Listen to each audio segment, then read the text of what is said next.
आवाज आ रही है कि एक बार चेक कर लीजिए भाई। गुड मॉर्निंग सबको। तैयार हो जाइए, दो टॉपिक पढ़ने हैं आज।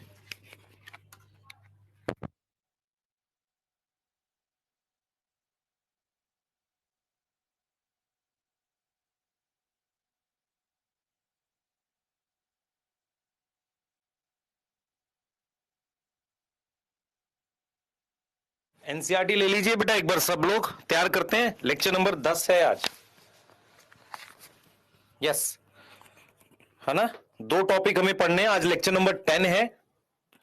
एक बार मुझे बताओ, ऑडियो वीडियो क्लियर है क्या? ऑडियो वीडियो क्लियर है भाई? जल्दी बताओ। एनसीईआरटी कब कराओगे? मैंने कमेंट देख ली बेटा आपकी। हम रिकॉर्ड कर देंगे आज और कल में आपको उसका रिकॉर्डेड लेक्चर मिलेगा। भाई एनसीईआरटी अलग से पढ़ाऊंगा पूरी सारे चैप्टर की। तो इस वाले की मैंने बोला था, और आपकी सेक्सुअल रिप्रोडक्शन की तो इस वाले की आज हम दे देंगे या कल तक मैक्सिमम। इसकी डीपीपी सॉल्यूशंस आपको दे दिए। ठीक है, चले भाई, थोड़ी एक्सरसाइज कर ले। है नहीं, चलते हैं, चलो। हाँ, ये कहेगा सर आप, मेरे बेटा हाथ दर्द हो रहा है। कल जबरदस्ती बैडमिंटन खिलवा लिया इन लोगों ने, कुछ लोगों ने। हाँ, मेरे से क्या करेंगे यार, बताओ। यस, हाँ, फिर हराना पड़ा उन दो तीन लोगों को। एसीपी सर को हराना पड़ा हमें। हाँ हाँ, तीन चार लोगों को, मतलब कम से कम 10-15 लोगों को हराया फिर हमने, जब माने वो। हाँ हाँ, अभी तो क्रिकेट बाकी है। चलो चलो स्टार्ट करते हैं बेटा, मजाक कर रहा था। चलिए स्टार्ट करते हैं। कल ऐसे खेल रहे थे, थोड़ा समय था, सब लोग के साथ थे तो खेल लिए बस। ठीक है, वैसे नहीं खेलते नॉर्मली। तो चलिए स्टार्ट करेंगे। आज सबसे पहला टॉपिक, हम लोग दो टॉपिक लेंगे आज, और दो टॉपिक में से पहला टॉपिक लगभग 1 घंटे के से कम में पढ़ेंगे, और उस टॉपिक का नाम है हमारे पास सेक्स डिटर्मिनेशन। इस टॉपिक को समझेंगे कि किस तरीके से मेल फीमेल बनता है। मैं आपसे कुछ सवाल ऐसे पूछूंगा जिससे आपको यह समझ आएगा टॉपिक पढ़ते क्यों है, और इसको जेनेटिक्स में पढ़ने की क्या जरूरत पड़ी। उसके बाद हम लोग जो टॉपिक लेंगे उसका नाम रहेगा म्यूटेशन। ये दो टॉपिक करने के बाद हमारे पास एक टॉपिक बचेगा पेडिग्री एनालिसिस, और एक बचेगा जेनेटिक डिसऑर्डर। यदि आप चाहेंगे तो पेडिग्री एनालिसिस को हम अलग से करा सकते हैं। तो क्या होगा, नेक्स्ट वीक में सिर्फ एक लेक्चर के बाद आपका मॉलिक्यूलर स्टार्ट हो जाएगा। और यदि आपको याद हो, बायोमोलिक्यूल पढ़ाते वक्त मैंने बोला था न्यूक्लिक एसिड जो है आपने खुद से रिवाइज करना है। यस और नो? Yes yes yes. तो लेक्चर को स्टार्ट कर लेते हैं, फटाफट से लेक्चर को स्टार्ट कर लेते हैं। तो सबसे पहले हमारे पास ये है, एक डोपा है, एक बार उसको डिस्कस कर लेते हैं। इनमें से पूछा गया है क्या लास्ट में हुआ था, ईयर लिख देते हैं। मेंडल का वर्क पब्लिश हुआ था 1865 में, क्रोमोसोमल थ्योरी है 1902 में, रीडिस्कवरी है 1900 में, हैंकिंग ने जो काम किया था 1891 में। तो क्या लास्ट में हुआ था, जल्दी बताएं। सी आ जाएगा? सी आएगा भाई? देख लो जल्दी से, सी आएगा डी आएगा? सी आएगा। ठीक है, सी आगो, सी आगो। लिंकेज मैप किसने डेवलप किया था? ये लिंकेज मैप क्या होता है बेटा? वही कि कौन सी जीन कैसे कितने डिस्टेंस पे है, वो डेवलप किया था स्टर्टिवेंट। किसके स्टूडेंट थे? मॉर्गन के। मॉर्गन ने परफॉर्म किया था क्रॉस किस पे? ड्रोसोफिला पे। डाई हाइब्रिड था, सिमिलर टू पी था, और ऑल आ जाएगा। सही है, सिमिलर टू पी था और क्या आ जाएगा? ऑल आ जाएगा। Yes yes yes yes yes yes. Clear है बेटा? Yes yes.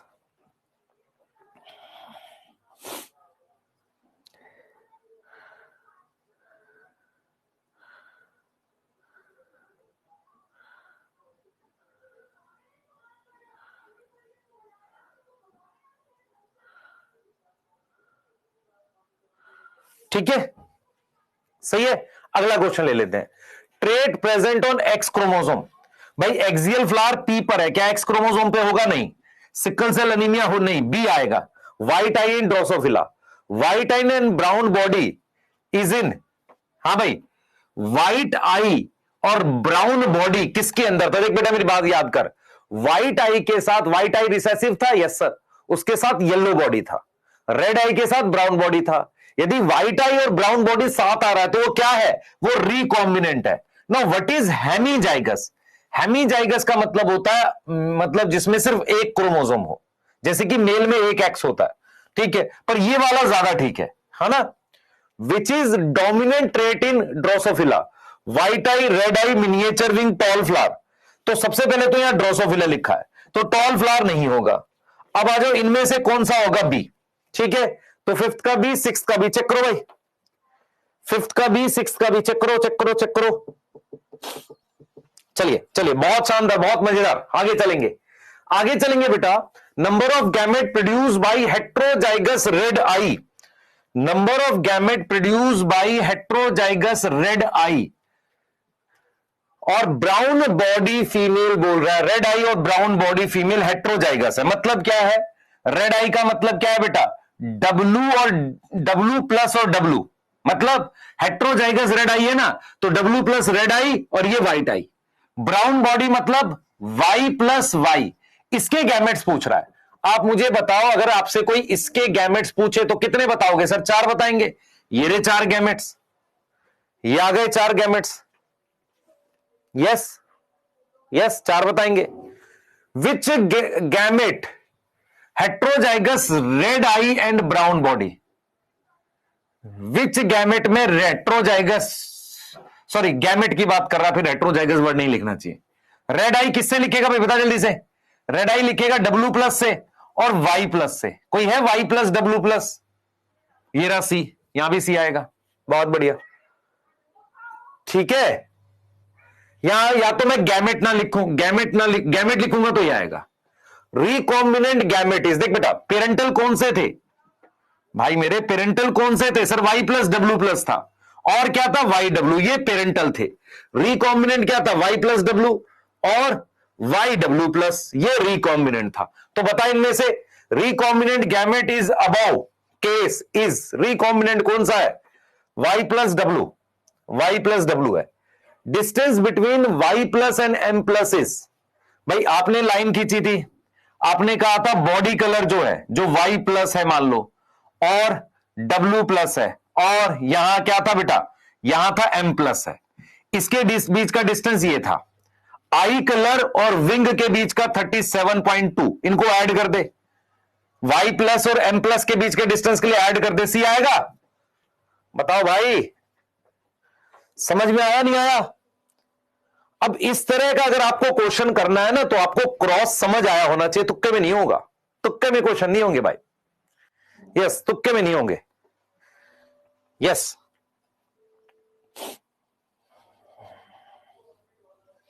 यस।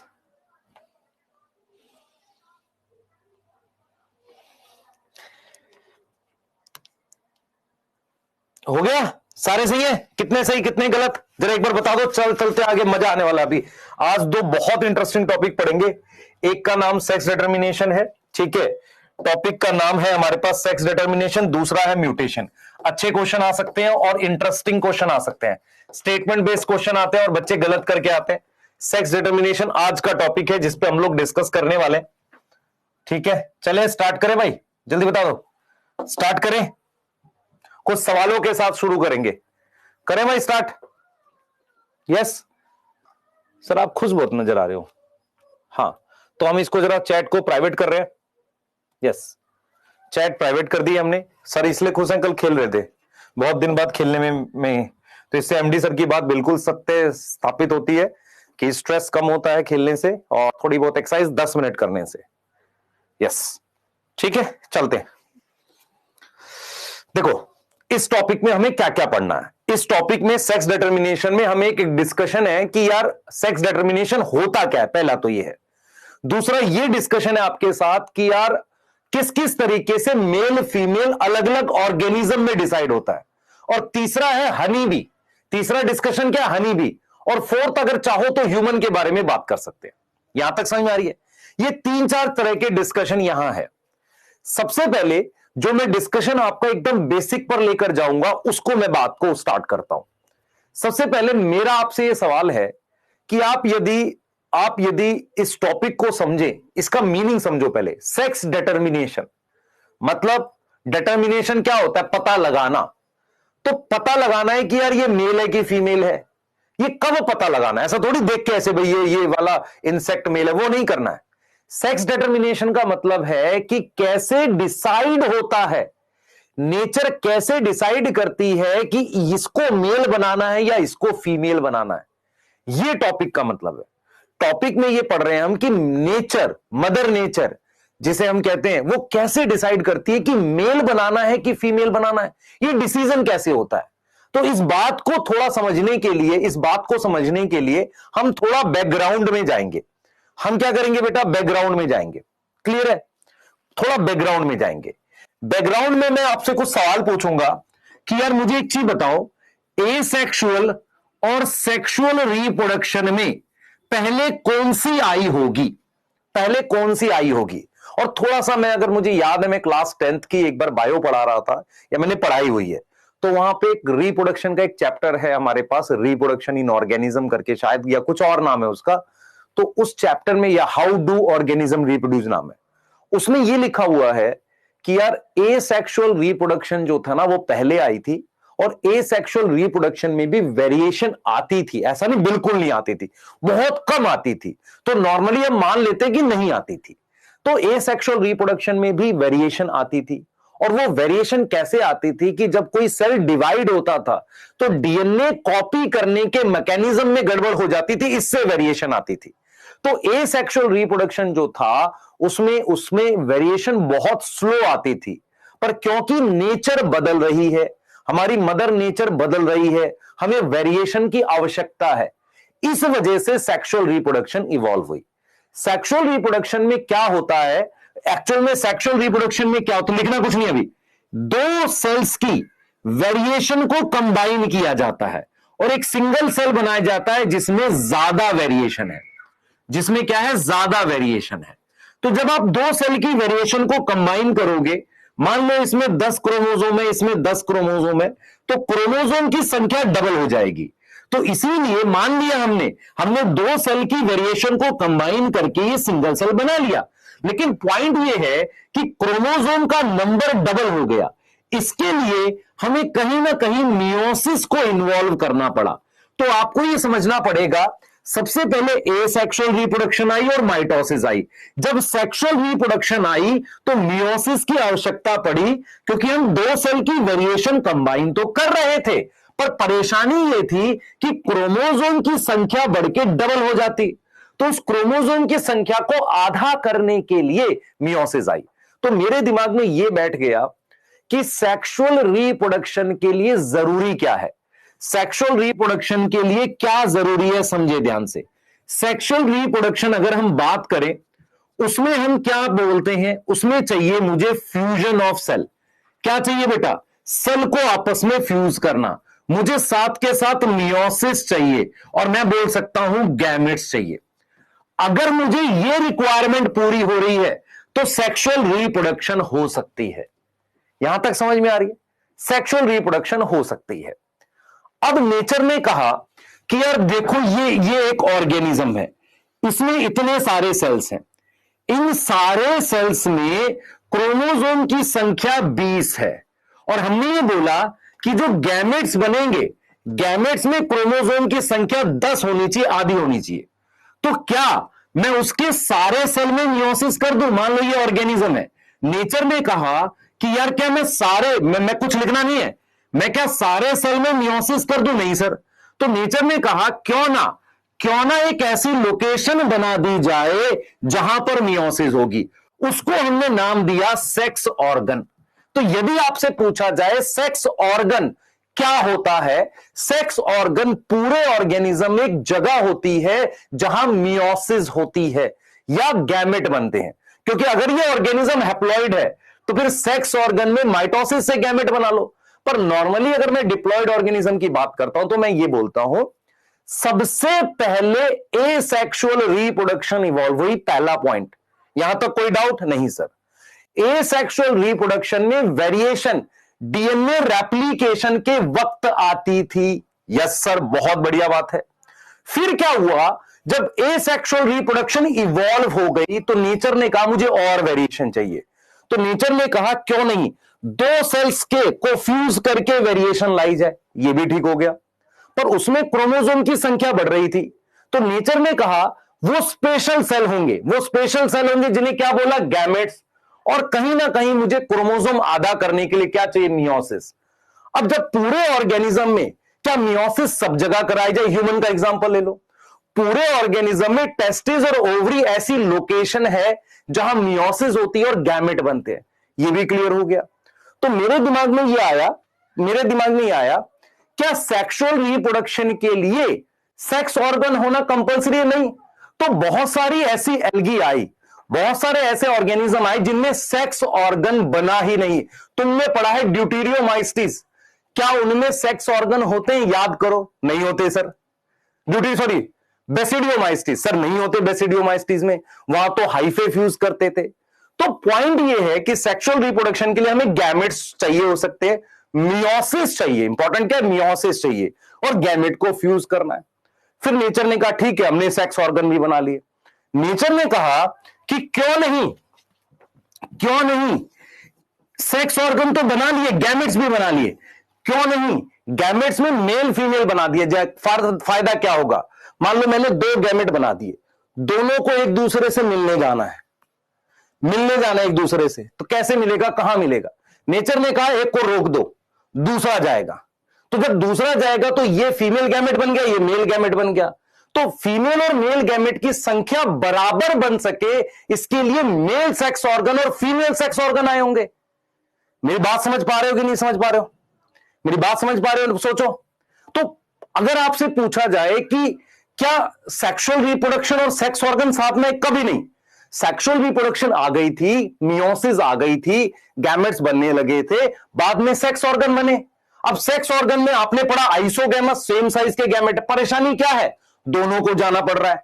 फिर नेचर ने कहा एक को रोक दो, ऊगैमस, दूसरा जाएगा। तो इसका मतलब क्या हुआ, ये फीमेल गैमेट, ये मेल गैमेट। अब क्योंकि नेचर में इनकी संख्या बराबर बननी चाहिए, तो मेल सेक्स ऑर्गन और फीमेल सेक्स ऑर्गन बना दो। अब क्या हुआ, ऐसा ऑर्गेनिज्म आया जिसमें मेल सेक्स ऑर्गन और फीमेल सेक्स ऑर्गन एक ही में आ गए। तो क्या उन्हें हम क्या बोलेंगे, बाइसेक्सुअल ऑर्गेनिज्म बोलेंगे, यस और नो। और फिर धीरे धीरे यूनिसेक्सुअल ऑर्गेनिज्म लाइक ह्यूमन ये बने।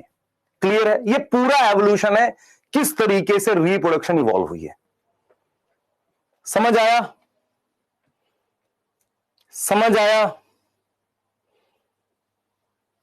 बताइए, समझ आ गया?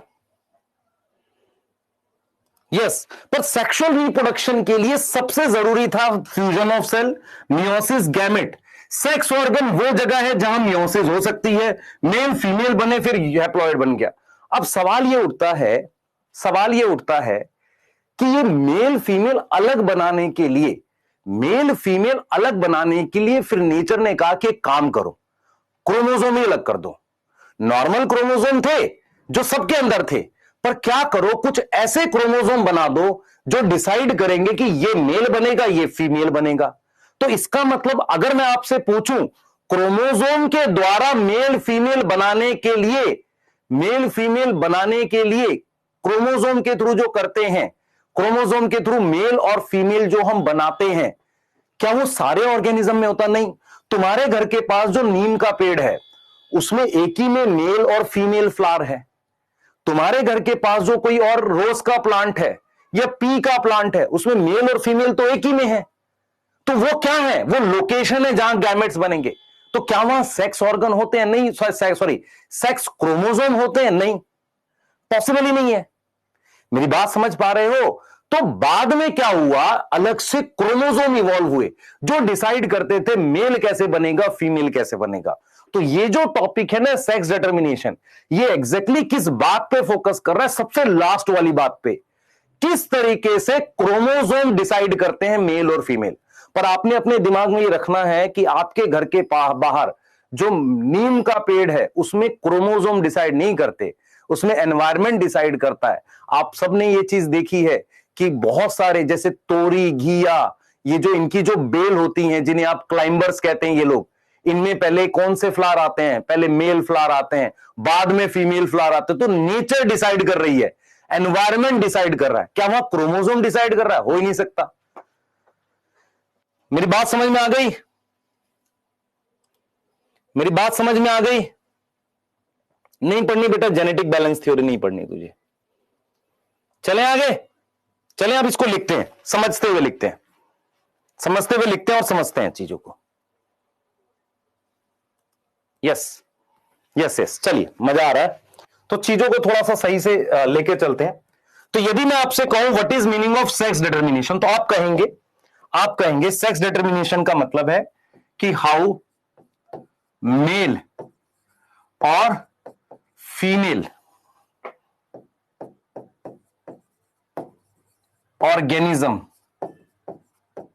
फॉर्म किस तरीके से बनता है नेचर में, उसको हम क्या बोलते हैं, सेक्स डिटर्मिनेशन कहते हैं। अगला सवाल है कि सेक्सुअल रिप्रोडक्शन कैसे इवॉल्व हुई। सबसे पहले हम ये बोलेंगे एसेक्सुअल आई। अब मैं पूरा जो मैंने बताई है वो सारी जरूरत नहीं लिखने की। एसेक्सुअल रिप्रोडक्शन इवॉल्व हुई। जब एसेक्सुअल रिप्रोडक्शन इवॉल्व हुई तो उसमें थोड़ी सी कम वेरिएशन थी। भाई वेरिएशन उसमें कम थी, उसमें क्या थी, वेरिएशन कम थी। फिर क्या हुआ, सेक्सुअल रिप्रोडक्शन इवॉल्व हुई। तो सेक्सुअल रिप्रोडक्शन में क्या जरूरत थी बेटा, सेक्सुअल रिप्रोडक्शन में क्या क्या जरूरत थी। सबसे पहले जरूरत थी क्या, सबसे पहले जरूरत थी मेरे पास मियोसिस की। मुझे क्या चाहिए, मियोसिस चाहिए। मुझे क्या चाहिए, गैमेट्स चाहिए। मुझे क्या चाहिए, गैमेट्स चाहिए, है ना। और मुझे क्या चाहिए, फ्यूजन ऑफ सेल चाहिए। मुझे फ्यूजन ऑफ सेल, जिसे आप फर्टिलाइजेशन कहते हो, इसकी रिक्वायरमेंट हो गई। यस और नो, ठीक है। उसके बाद फिर क्या हो गया, सेक्स ऑर्गन आ गए। सेक्स ऑर्गन क्या है बेटा, सेक्स ऑर्गन वो लोकेशंस हैं जहां पर गैमेट फॉर्मेशन होती है। क्या होती है, गैमेट फॉर्मेशन होती है। ये चीज समझ में आ रही है। अब क्या हुआ, अब आए मेरे पास बाइसेक्सुअल ऑर्गेनिज्म। अब क्या आए बेटा, बाइसेक्सुअल ऑर्गेनिज्म आए। तो जो बाइसेक्सुअल ऑर्गेनिज्म आए उसमें क्या हुआ, मेल एंड फीमेल किसमें प्रेजेंट है, प्रेजेंट इन सिंगल एक ही ऑर्गेनिज्म में। जैसे एग्जांपल में अर्थवॉर्म आपका राउंड वॉर्म, ठीक है, राउंड वॉर्म, अर्थवॉर्म।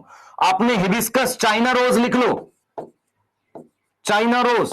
फिर मेरे पास जब यूनिसेक्सुअल ऑर्गेनिज्म आए तो इनमें क्या हुआ बेटा, प्रॉपर क्रोमोसोम इवॉल्व हो गए। मतलब इसमें क्या हुआ, इनमें मेल एंड फीमेल ऑर्गेनिज्म अलग है।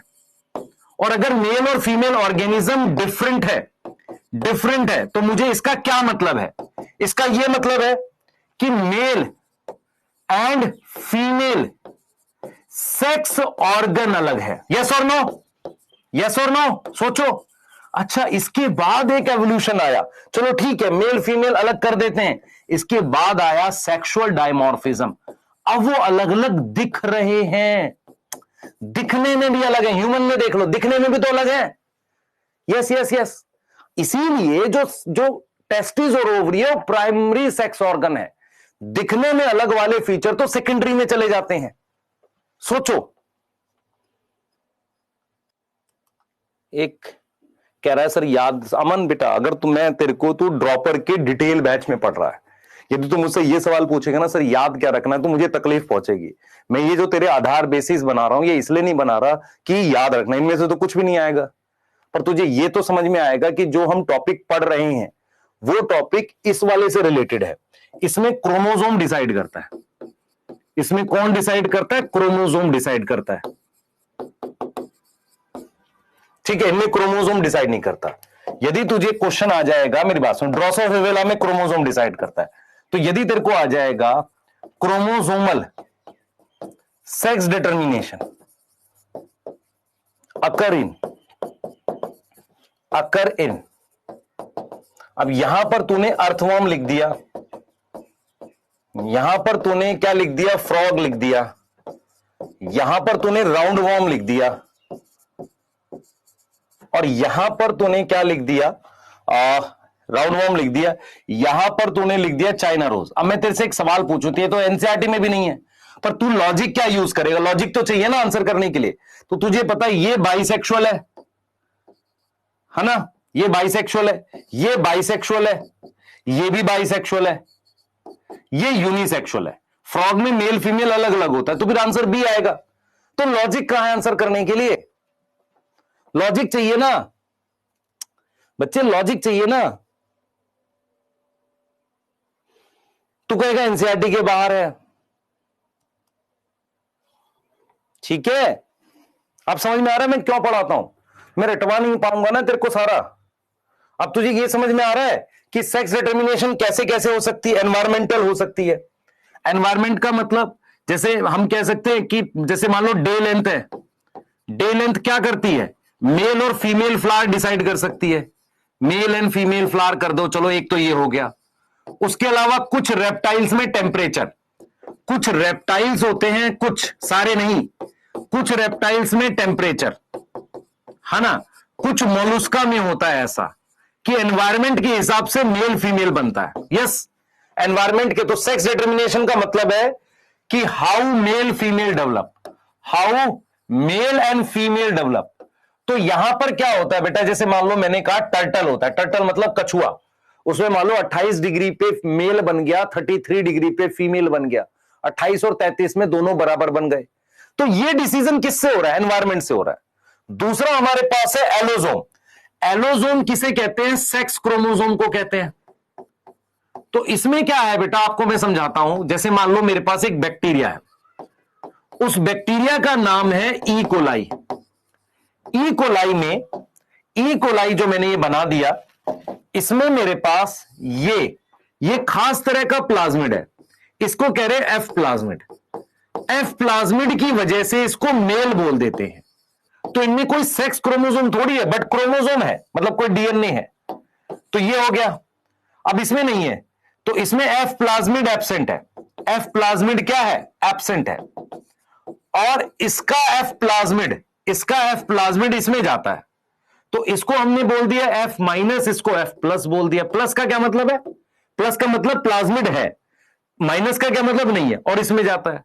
तो नॉन एलोजोमिक, जोमिक SOMIC है। जोमिक मतलब सेक्स क्रोमोसोम एब्सेंट है, बट डीएनए इन्वॉल्व है, किसी प्रकार का डीएनए इन्वॉल्व है। और ये वाला जो हम कर रहे हैं ना, ये वाला एलोजोमिक कहते हैं इसे, या सेक्स क्रोमोसोम। तो इसमें क्या होगा? डिसीजन ऑफ मेल फीमेल कैसे होगा बेटा? डिसीजन ऑफ मेल फीमेल कैसे होगा? By sex chromosome. कैसे होगा? बाई सेक्स क्रोमोसोम होगा। यस और नो?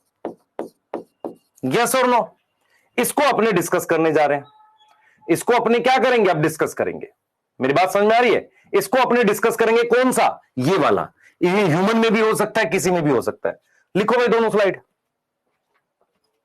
लिखो,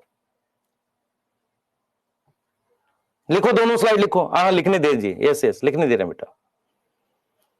मेज बाइसेक्सुअल है, तो मेज में क्या सेक्स क्रोमोसोम होंगे? नहीं होने चाहिए।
हो गया, चलो ये लिख लो।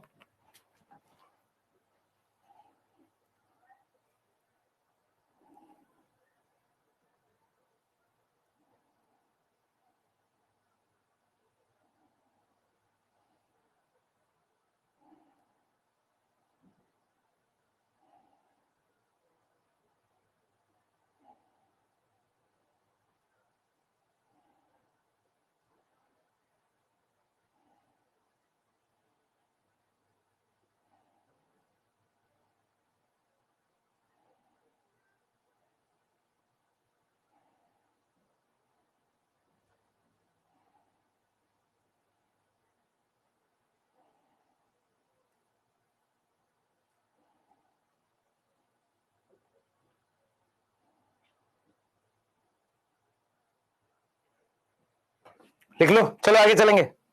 चले भाई, चले चले चले। बेटा डाउट बॉक्स देखूंगा मैं, थोड़ा सा टाइम निकाल के डाउट बॉक्स जरूर देखूंगा, क्योंकि उसमें कुछ आंसर्स गलत गए थे, मुझे पता है। यस,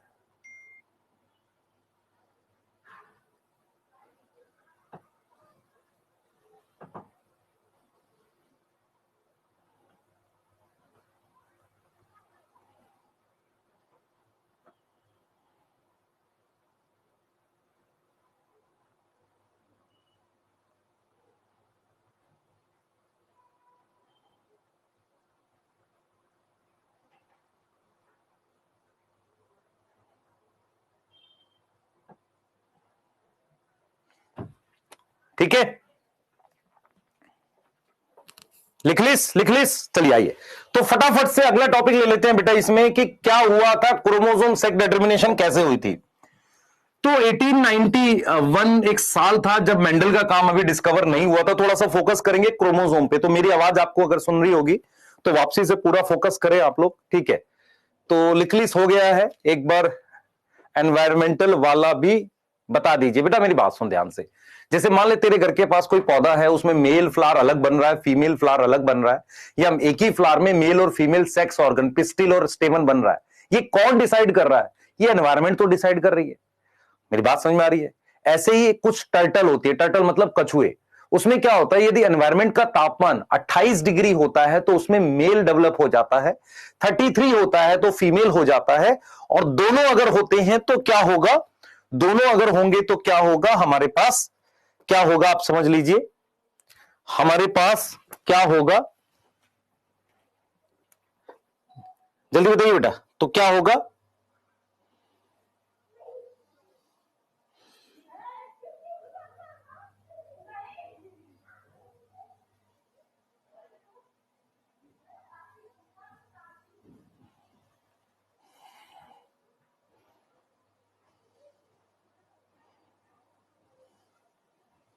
ठीक है, क्या होगा, मेल फीमेल। अच्छा चलो ठीक है, बात कर ली हमने। आज ये बात करते हैं हैंकिंग की। मेरी बात सुनना ध्यान से। बात थी सन 1900 की, जब मेंडल का काम रीडिस्कवर हुआ। पर उससे पहले, और मेंडल के मेरी मेरी तरफ ध्यान से सुनोगे तो समझ में आएगा।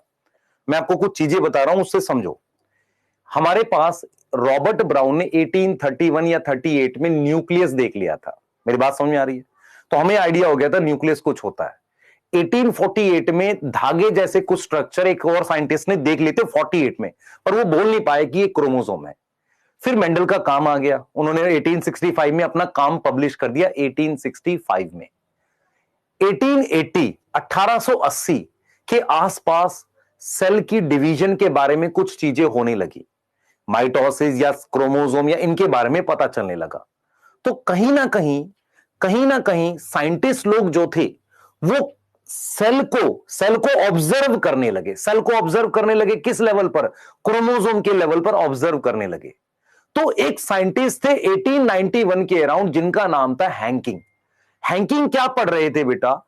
हैंकिंग इंसेक्ट के अंदर स्पर्मेटोजेनेसिस पढ़ रहे थे। तो आप सोच सकते हो कि वो डेफिनेटली क्या स्टडी कर रहे होंगे, कि कैसे उस इंसेक्ट के अंदर स्पर्म फॉर्मेशन हो रही है। तो उन्होंने एक खास चीज देखी। उन्होंने क्या किया, स्पर्म क्या होता है, सेल होता है कि कई सेल होते हैं? सर सेल होता है।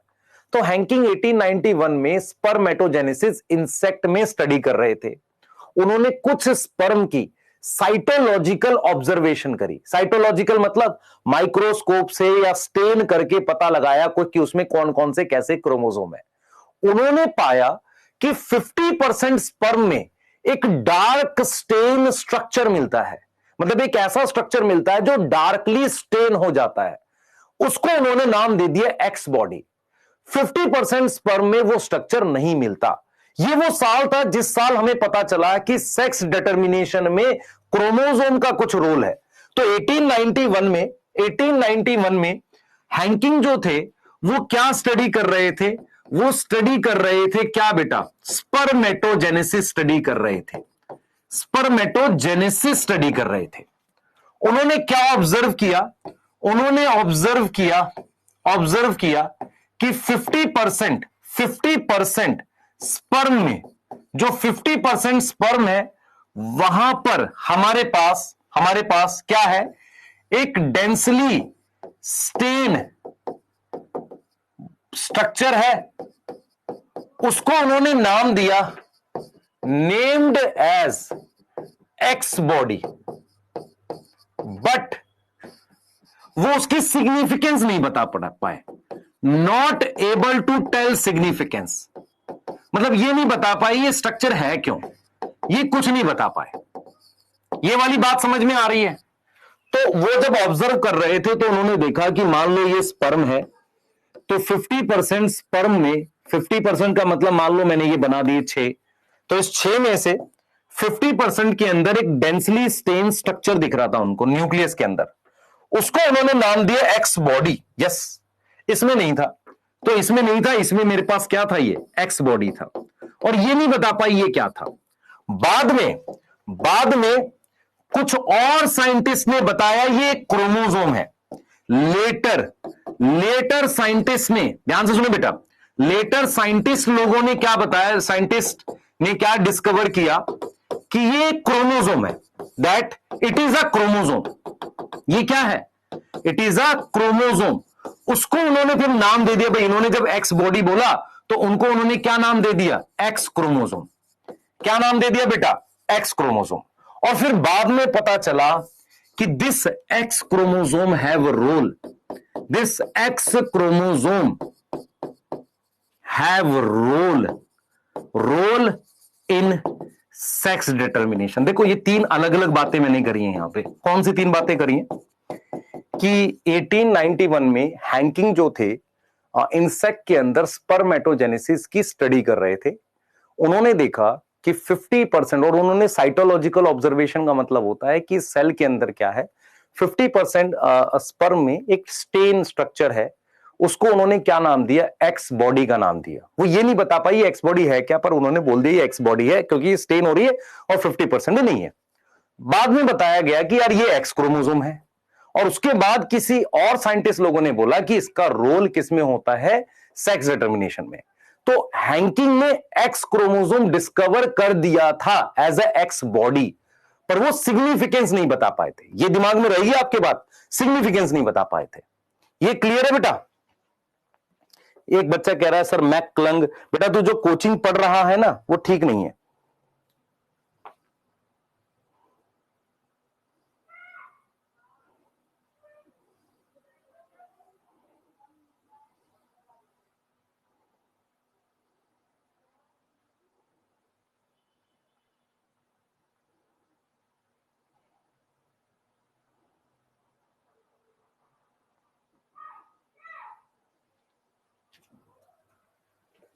ठीक है बेटा? एक बच्चा लिख रहा है सर मैक क्लंग हमारी कोचिंग में लिखवाया था। ठीक है, यस, मैक क्लंग लिखवाया था। चलो आ जाओ भाई, आ जाओ। सेक्स डिटर्मिनेशन, क्रोमोसोमल डिटर्मिनेशन की बात करें। अब आओ जल्दी से बेटा, हमें बात करनी है टाइप ऑफ सेक्स डिटर्मिनेशन। अब मेरी बात सुनना ध्यान से। अब हम ये देखेंगे कि यार ये तो मुझे पता चल गया कि क्रोमोसोम का, यहां से मुझे क्या पता चला? यहां से मुझे ये पता चला कि chromosome have role to decide male and female. अगर मेल और फीमेल डिसाइड करना है तो क्रोमोसोम का रोल होता है, और वो सिर्फ यूनिसेक्सुअल ऑर्गेनिज्म में होगा, बाइसेक्सुअल में नहीं होगा। Only in unisexual organism. अब यहां पर मुझे क्या करना है, कुछ उदाहरण पढ़ने हैं कि किस तरीके से क्रोमोसोम मेल और फीमेल डिसाइड करते हैं। तो हमने क्या किया बेटा, एक्स बॉडी किसने दी आपको पता चल गया, हैंकिंग ने, और x chromosome not by Henking. ध्यान रखना इस बात को, एक्स बॉडी किसने दिया, हैंकिंग ने, एक्स क्रोमोसोम हैंकिंग ने नहीं दिया, and not by, and not significance, significance भी नहीं बताई थी। अब हम क्या करेंगे, इधर फोकस कर भाई जल्दी से, हम टाइप ऑफ सेक्स डिटर्मिनेशन पढ़ेंगे।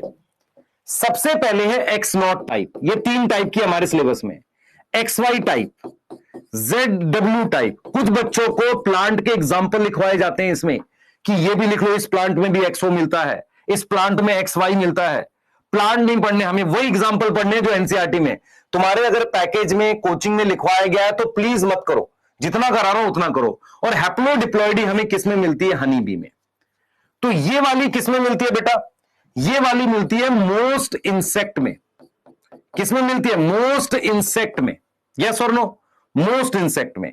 एक्स वाई टाइप किसमें मिलती है, few insect, few insect like Drosophila, किसमें, ड्रोसोफिला, यस। और जेड डब्ल्यू टाइप किसमें मिलती है, बर्ड्स में।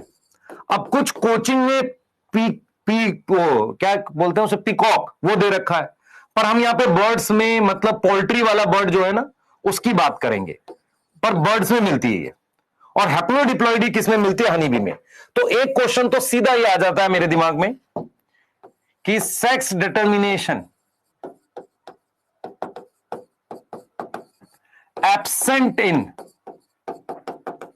Insect, A XO type, B XO and X Y type, C XO and haplodiploidy,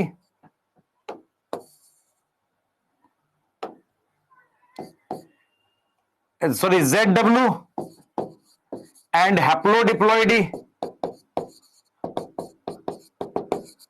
और डी में मैंने लिख दिया जेड डब्ल्यू। हाँ भाई बताओ, जल्दी बताओ। अब अचानक से सी लिख देगा ऐसे तो तुमको लगेगा यार हैप्लोडिप्लॉइडी हनी बी में होता है। भाई हनी बी तो भी तो इंसेक्ट है, डी आएगा, गदाराम। समझ में आया, यस, हनी बी भी तो इंसेक्ट है, पर मोस्ट कौन सा मिलता है, हाँ मोस्ट कौन सा मिलता है, एक्सोटाइप। तो हम लोग इसको अब डिटेल में पढ़ रहे हैं, नोट करो जल्दी से, ये दोनों नोट करो, ये कर लिया, लिख लिया,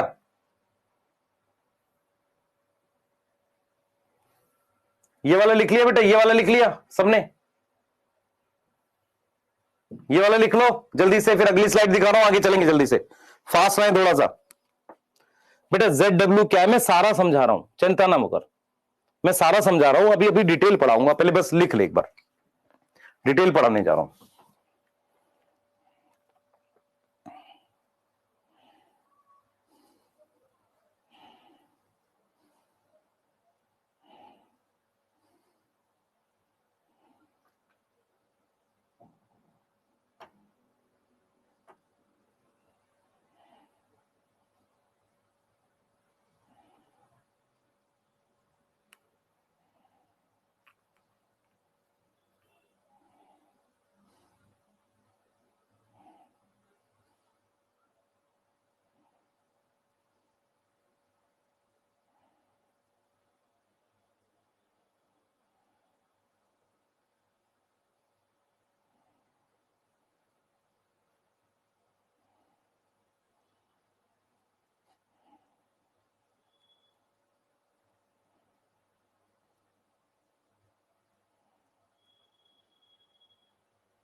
अब ये लिख लिया,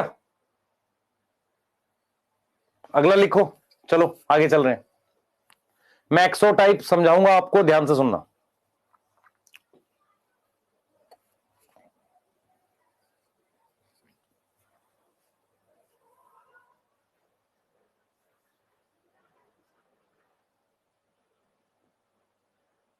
ये वाला लिख लो, आगे चल रहे हैं।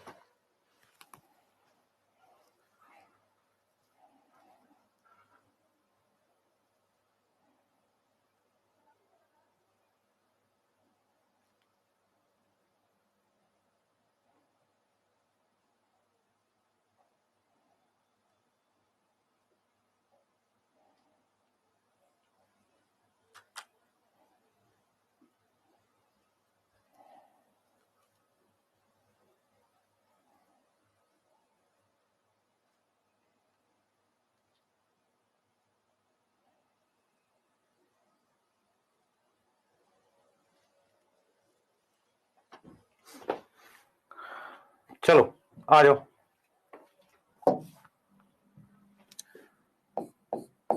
फर्स्ट है एक्सोटाइप।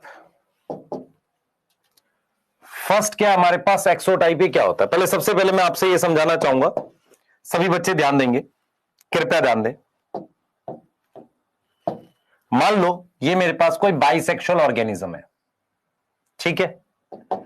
तो उसमें ये क्रोमोसोम बने हुए हैं, ध्यान से देखना बेटा, ये क्रोमोसोम बने हुए हैं, ऐसे इस तरीके से क्रोमोसोम बने हुए हैं। तो बाइसेक्सुअल ऑर्गेनिज्म में हमारे पास, अगर मान लो ये बाइसेक्सुअल है, अगर ये बाइसेक्सुअल है, तो बाइसेक्सुअल में हम नॉर्मली क्या करते हैं बेटा, नॉर्मली क्या करते हैं, इस एक साइड को एन लिख देते हैं, एन लिख देते हैं, या इसे कई बार जीनोम लिख देते हैं। यस और नो? यस सर, ठीक है। और 2n किसके लिए लिखते हैं? ऑर्गेनिज्म के लिए। ध्यान से समझना जो मैं बताने वाला हूं, एक्सोटाइप को समझने से पहले बता रहा हूं। अगर मेरे पास यूनिसेक्सुअल ऑर्गेनिज्म है, यूनिसेक्सुअल है, तो मैंने क्या किया, इस तरीके से क्रोमोसोम बना दिए, इस तरीके से मान लो क्रोमोसोम बना दिए, ऐसे इस तरीके से क्रोमोसोम बना दिए, मान लो। ध्यान देंगे आप, ऐसे। अब यहां पर मान लो मैंने यहां पर लिख दिया x और y, और यहां लिख दिया मान लो XX। तो आपको यह समझ में आना चाहिए कि ये जो चीज है, ये वाली, ध्यान दे बेटा आप, ये जो चीज है, ये जो चीज है, ये ऑटोजोम्स है। ये वाला जो सेट है, ये क्या है? ये ऑटोजोम्स है। क्या है बेटा? ये ऑटोजोम्स है। क्या है ये ऑटोजोम्स है। यस, इसको लिखते हैं कैपिटल ए से। तो ये भी तो कैपिटल ए होगा, बता बेटा, इसको भी तो किससे लिखेगा? कैपिटल ए से। तो कितने ए हो गए? 1 और 2, तो 2a के साथ मैंने क्या लिखा? XY। तो ये क्या बन गया? मान लो ये मेल है, एक लिखने का तरीका ये हो गया। ऐसे ही इसको मैंने ए लिख दिया, इसको अलग ए लिख दिया।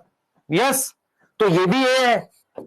यस, तो यहां पर मैं कैसे लिख रहा हूं? 2a प्लस XX, इसको मान लो मैंने फीमेल लिख दिया। भाई ए ये हो गया, फिर एक और ए, फिर XX। अच्छा, अगर मैं आपसे कहूं इसमें एन बताओ क्या होगा? एन क्या हो सकता है? एन क्या होता है? ए प्लस एक्स हो सकता है, ए प्लस एक्स को मिला के एन लिख सकते हैं, या एन क्या हो सकता है? ए प्लस वाई हो सकता है। और नॉर्मली एन क्या होता है? गैमेट होता है। यस और नो? यहां पर एन क्या होगा? दिस ए प्लस एक्स और ए प्लस एक्स, ये सेम है ना? ये तो सेम है। मेरी बात समझ में आ रही है नहीं आ रही? पहले बताओ, बात समझ में आ रही है? ऑटोजोम क्या होते हैं? तेरे अंदर कितने क्रोमोसोम है? सर हमारे अंदर 46 है। कौन से 46 हैं? 22 जोड़े। 22 जोड़े मतलब 22 अलग अलग तरह के ऐसे क्रोमोसोम। देख, 1 2 3 ऐसे 22 हैं, और फिर 22 का जोड़ा हो गया। तो वो जो 22 है उन्हें ऑटोजोम कहते हैं। उसके अलावा एक्स अलग है, वाई अलग है। तो 22 जोड़े मतलब ह्यूमन में ए क्या होगा बताओ बस जरा? ह्यूमन में ए किसके बराबर है? सर 22 के बराबर है। ठीक है, ह्यूमन में ए किसके बराबर? 22 के। तो 2a कितना हो गया? सर 44 हो गया। और 2a प्लस XX कितना हो गया? सर 46 हो गया। ये फीमेल हो गया। अरे बोल बेटा। फिर ध्यान दे, इधर ध्यान दे। और अगर 2a प्लस XY हो गया, ये भी 46 हो गया, तो उसमें वो क्या हो गया सर, मेल हो गया। और अगर मैं तुझे कहूं गैमेट लिखना है, गैमेट, तो गैमेट कैसे लिखेगा, A प्लस एक्स लिखेगा और A प्लस वाई ऐसे लिखेगा ना गैमेट। भाई A कितना 22, 22 के साथ X या 22 के साथ X या 22 के साथ Y या 22 के साथ X, ऐसे ही तो गैमेट लिखेगा। अरे बोल, ऐसे ही लिखेगा ना। अब ठीक है, आज अब आगे की कहानी पढ़ते हैं बेटा, इसको प्राइवेट करता भी, इधर देख।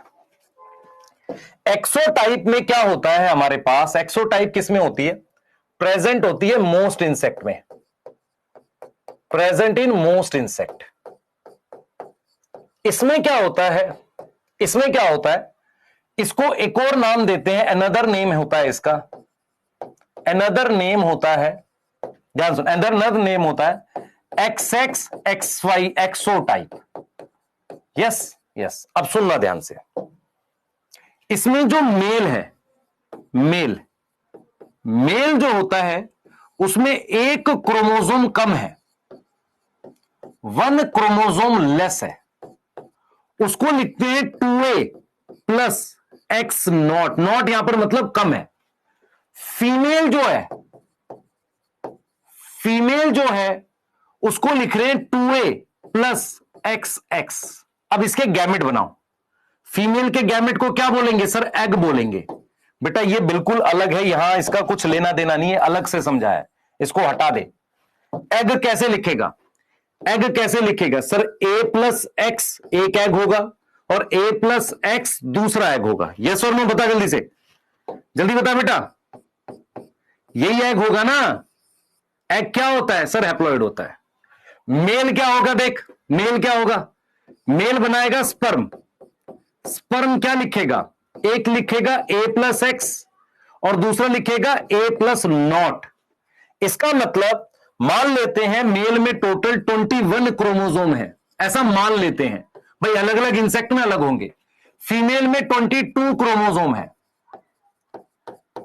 तो मेल कितने तरह के गैमेट बना रहा है, देख बेटा, फीमेल के गैमेट क्या है, ओनली 1 टाइप के गैमेट है, ओनली 1 टाइप के गैमेट है, कौन से, A plus x, A plus x. Yes, और मेल में कितने टाइप के गैमेट हैं सर, 2 टाइप के हैं। तो जो 2 टाइप के गैमेट बनाता है, जो भी 2 टाइप के गैमेट बनाता है उसको क्या बोलते हैं सर, उसको बोलते हैं हेट्रोगैमेटिक। क्या बोलते हैं, हेट्रोगैमेटिक। और जो एक तरह के गैमेट बनाता है उसको क्या लिखते हैं, होमोगैमेटिक। यस और नो बताओ, खुद से देखो, खुद से देखो बेटा, खुद से देखो। हमने सेक्स डिटर्मिनेशन लिखा है क्रोमोसोम के आधार पर x not type, x not का एक और नाम है XX एक्स नॉट टाइप। इसमें जो मेल होता है उसमें एक्स नॉट होता है, मतलब क्या है, उसमें 21 क्रोमोसोम है। तो ऑटोसोम कितने बताओ जल्दी से सर, ऑटोसोम 20 है। ऑटोसोम कितने हैं, 20, 20 मतलब 2A। यस, ऑटोसोम कितने, 20। और सेक्स क्रोमोसोम कितने हैं, अरे सेक्स क्रोमोसोम कितने हैं सर, एक है बस, और वो भी कौन सा, X। इसमें ऑटोसोम कितने हैं सर, इसमें ऑटोसोम में 20, वो तो उतने ही रहते हैं। सेक्स क्रोमोसोम कितने हैं सर, 2, कौन से 2, X हैं। तो कौन डिसाइड करेगा, मेरी बात सुनो ध्यान से, इधर देखो, अगर हमारे पास A प्लस एक्स है और एक A प्लस नॉट है, ये स्पर्म है, और मेरे पास यहां पर A प्लस एक्स है जो एग है, जो क्या है, एग है। अगर मैं इसको आपस में फ्यूज करूं तो मेरे पास क्या आएगा सर, 2A प्लस XX, जो क्या है, फीमेल है। यस, और इसको इसके साथ फ्यूज करो तो क्या आएगा sir, 2A plus x not, जो क्या है, मेल है। तो कौन डिसाइड कर रहा है, मेल और फीमेल, कौन डिसाइड कर रहा है, मेल डिसाइड कर रहा है, क्योंकि वो क्या है, हेट्रोगैमेटिक है। हमेशा याद रखो बेटा, अगर मुझे क्रोमोसोम से मेल फीमेल डिसाइड करना है, अगर मुझे क्रोमोसोम से मेल फीमेल डिसाइड करना है तो किसी एक मेंबर को दो प्रकार के गैमेट बनाने पड़ेंगे। यहां पर मेल में एक एक्स क्रोमोसोम कम है, तो जब वो गैमेट बनाता है तो एक में 10 क्रोमोसोम आते हैं, मतलब सिर्फ ऑटोजोम आएंगे। एक में आते हैं 11, मतलब ए प्लस एक्स। इसमें कितने क्रोमोसोम है बता? मान ले टोटल 21 क्रोमोसोम थे ये, तो एक में कितने आएंगे सर? ए प्लस एक्स। ए कितना है? 10। 10 प्लस एक्स मतलब 11। 10 प्लस 0 मतलब 10। फीमेल में कितने कितने आ रहे हैं? ए प्लस एक्स मतलब 11 क्रोमोसोम आ रहे हैं। तो इसका मतलब यह है कि मेल के 50% स्पर्म ऐसे बनेंगे जिसमें सेक्स क्रोमोसोम होगा ही नहीं। यस और नो? तो आपने क्या क्या बात याद रखनी है? पहला, ऑटोजोम और सेक्स क्रोमोसोम उन्हीं ऑर्गेनिज्म में लिखते हैं जो क्या हो? बाइसेक्सुअल हो। ऑटोजोम क्या होते हैं? जोड़े में होते हैं। एक साइड को हम ए लिखते हैं, एक साइड को क्या लिखते हैं? हम ए लिखते हैं। तो 2a मतलब एक पूरा जोड़ा ले लिया, पूरा सेट का जोड़ा ले लिया, प्लस एक्स एक्स क्या होगा? फीमेल मान लो। 2a प्लस एक्स वाई क्या हो गया? मेल हो गया। मैं ये कह रहा हूं मेल और फीमेल में से कोई भी एक ऑर्गेनिज्म हेट्रोगैमेटिक होना चाहिए, दो प्रकार के गैमेट बनाए। यहां मेल दो प्रकार के गैमेट बना रहा है, एक जिसमें एक्स क्रोमोसोम है और एक जिसमें एक्स क्रोमोसोम नहीं है। जो हेट्रोगैमेटिक होता है वही डिसाइड करता है कि बच्चा मेल बनेगा या फीमेल बनेगा। और यह डिसीजन किस लेवल पर होता है? जाइगोट के लेवल पर होता है। Yes yes. यहां तक कोई डिसीज, कोई गड़बड़ लग रही है? तो यदि मैं एक्स नोट सेक्स डिटर्मिनेशन में क्वेश्चन दूं आपको, तो मैं कहूं मुझे बताना विच इज, तो इसका मतलब पहले, उससे पहले कुछ पॉइंट्स लिख देते हैं। क्रोमोजोमल सेक्स डिटर्मिनेशन किस लेवल पर होती है? कौन से लेवल पर होती है? Occur at zygote level. Only one member heterogametic होगा। दोनों हो सकते हैं क्या? दोनों हो सकते हैं। ओनली वन मेंबर हेट्रोगैमेटिक होगा। ठीक है। दूसरा, हेट्रोगैमेटिक मेंबर डिसाइड करता है। हेट्रोगैमेटिक मेंबर जो है वो दो तरह के गैमेट बनाता है, टू टाइप ऑफ गैमेट। हां या ना? दो प्रकार के गैमेट बनाता है। हेट्रोगैमेटिक मेंबर क्या करता है? दो प्रकार के गैमेट बनाता है। ठीक है, क्लियर है? एक्स नोट वाले में मेल हेट्रोगैमेटिक है, जो कितने तरह के स्पर्म बनाता है? जिसमें स्पर्म जो होते हैं वो दो टाइप के हैं। एक जिसमें एक्स क्रोमोसोम प्रेजेंट है, एक जिसमें एक्स क्रोमोसोम एब्सेंट है। ठीक है। फीमेल होमोगैमेटिक है, only one type of egg. मुझे लग रहा है आपको टॉपिक समझ में आ गया होगा ये। अब मान लो मैं लिख दूं एक्स एक्स, देखो दूसरा हमने लिखा एक्स वाई टाइप। अब एक्स वाई टाइप का मतलब हेट्रोगैमेटिक की बात हो रही है, इसको हम लिख सकते हैं एक्स एक्स और एक्स वाई टाइप। अब दोनों मेंबर को लिख दिया, ये एक ही बात है। अब इसमें मुझे बताओ ये किसमें होगा? इसका एग्जांपल लिख देता हूं। इसका एग्जांपल बेटा, इसका क्या एग्जांपल है? अरे भाई इसका एग्जांपल है ग्रास हॉपर, कॉकरोच। कॉकरोच सुनते ही तुम्हारे कान खड़े हो जाते हैं। यहां आ जाओ। इसमें बता भाई, एक तो ह्यूमन है, उसके अलावा ड्रोसोफिला है। अब कुछ बच्चों की कोचिंग में यहां पर और एग्जांपल लिखवाए थे, सर करने हैं मत कर। सर आ गया तो बेटा फिर देख, अब ये वाली बात पूछेगा, आ गया तो मैं कह रहा हूं नहीं आएगा तो तू मानेगा नहीं। अब इसमें बता, मेल क्या है? मेल हेट्रोगैमेटिक है,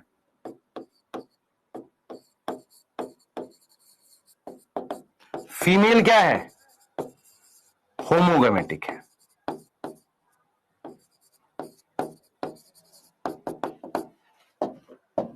अब सुन ध्यान से,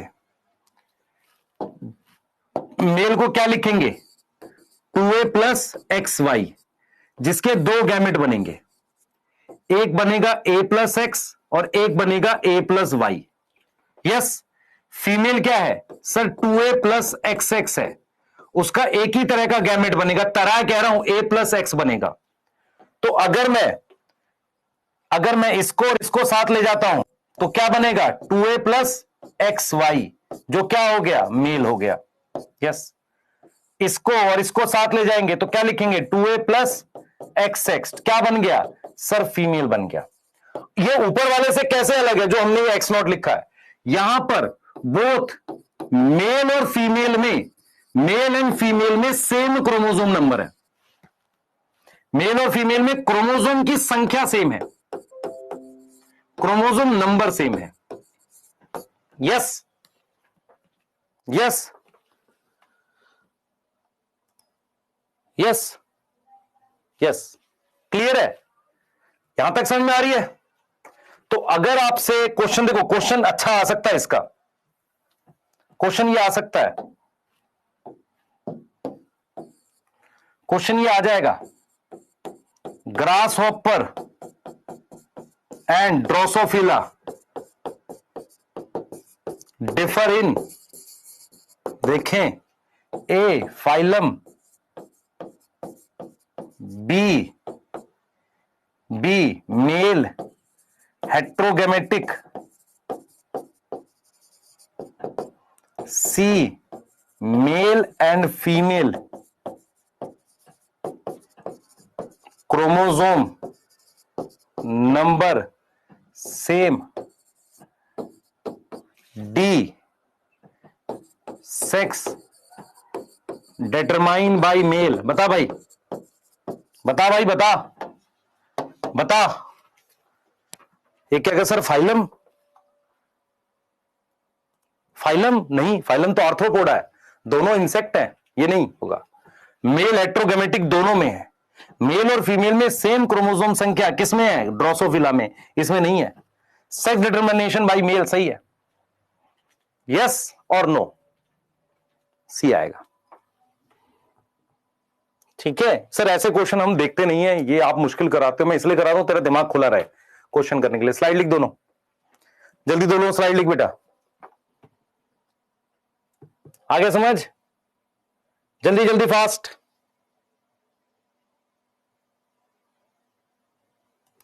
बेटा माइक्रोस्कोप से पता चला होगा, यस।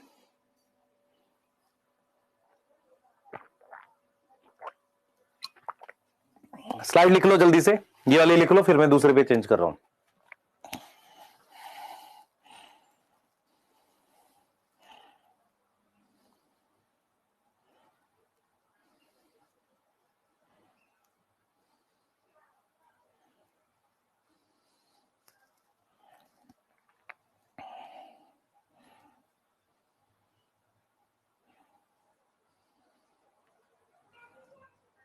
लिख लिया बेटा,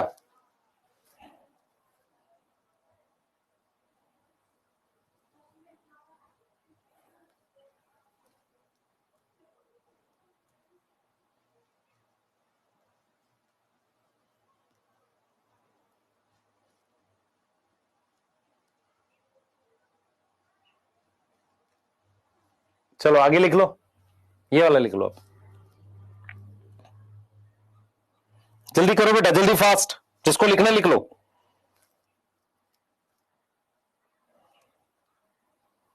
हो गया, हो गया। How to differ male and female bird, बेटा अगर उसमें वो हो, क्या नाम है, सेक्सुअल डायमॉर्फिज्म हो तो पता चल जाएगा। जैसे मेल पीकॉक और फीमेल पीकॉक बाहर से देखने में अलग होते हैं ना, यस।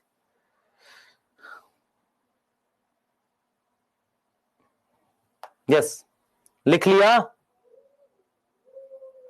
बेटा। एक्सोटाइप, मेरी बात सुन ध्यान से, अगर तू ध्यान से एक चीज ऑब्जर्व कर सके ना, यहां एक्सोटाइप का मतलब ये सिर्फ मेल, उसकी बात, उस मेंबर की बात कर रहा है जो हेट्रोगेमेटिक है। इसको आप लिखो, मतलब एक्सो का मतलब जैसे क्या होता है, कुछ नहीं, खाली।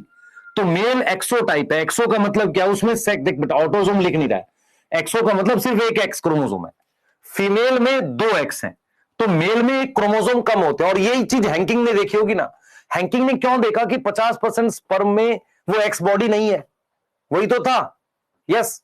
अब यहां पर एनसीईआरटी लिखती है X Y type. X Y का मतलब एक्स एक्स और एक्स वाई टाइप भी तो है, क्योंकि ये सिर्फ उस मेंबर की बात करता है जो हेट्रोगेमेटिक है। चलिए आइए अपने बात करते हैं जेड डब्ल्यू टाइप की।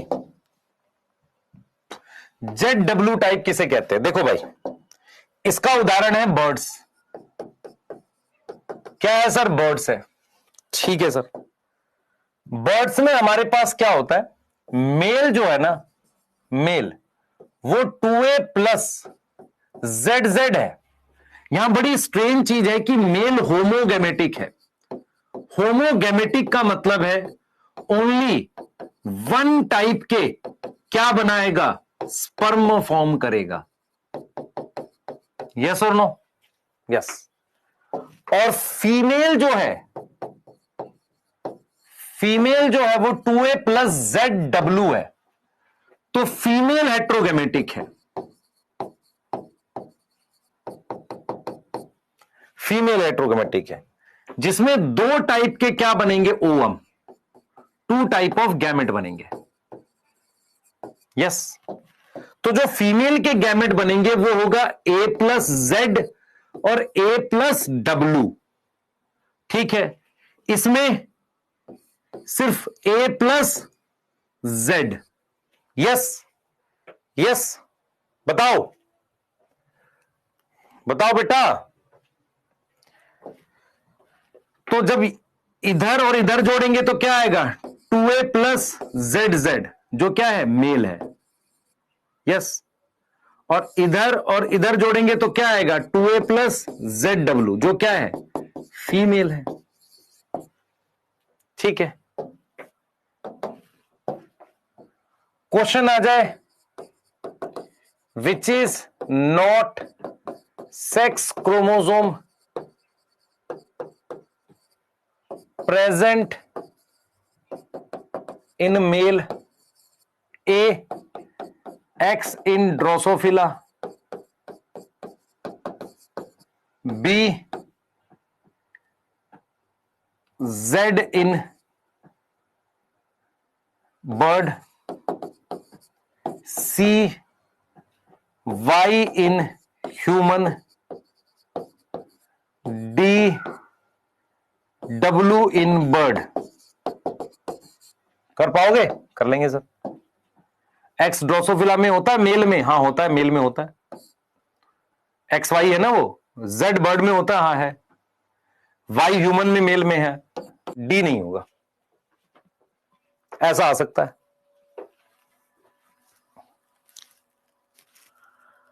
है ना? ऐसा आ सकता है। बढ़िया question.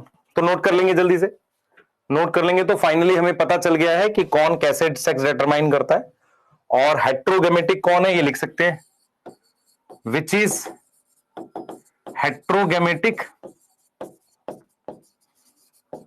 And chromosome number is same to female and male. Male और फीमेल इन लिख देते हैं। A bird female, B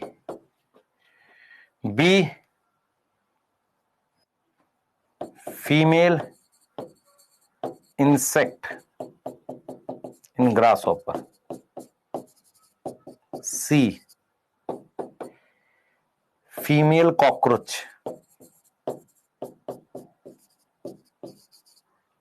D male Drosophila. अब बताओ, देखो फीमेल बर्ड जो है, अच्छा यहां मेल करते, ये दोनों है वैसे तो, यहां मेल कर देते हैं, बर्ड में मेल कर देते तो डी आ जाएगा। वैसे डी और ए दोनों बन रहा था। Female insect in grasshopper chromosome बराबर नहीं है। फीमेल कॉकरोच क्या है बेटा? होमोगेमेटिक है। यस, ये भी होमोगेमेटिक है। हेट्रोगेमेटिक चाहिए, ये वाला होमो हो गया। अब ये हेट्रो है। ठीक है, कर लोगे ना? ऐसे क्वेश्चंस आ जाएंगे, कर लेना इसको। आगे चलते हैं, यस आगे चलते हैं। हाँ, क्वेश्चन कराना जरूरी रहता है ताकि आपको समझ आए चीजें। अब क्या क्रोमोसोम से हनी बी में भी कुछ चलता है क्या? हनी बी में भी कुछ चलता है। अच्छा, जेनेटिक बैलेंस थ्योरी आपको नहीं पढ़नी बेटा, वो सिलेबस में नहीं है, क्वेश्चन आना नहीं चाहिए उस पर। हैप्लोडिप्लॉइडी की बात करते हैं, हनी बी में होता है। ये किसमें प्रेजेंट होता है? Present in honey bee.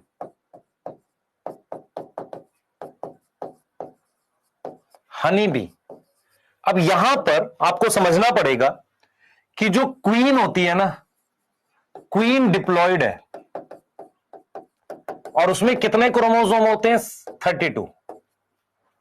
Worker जो है ना वो भी फीमेल है पर स्टीराइल है।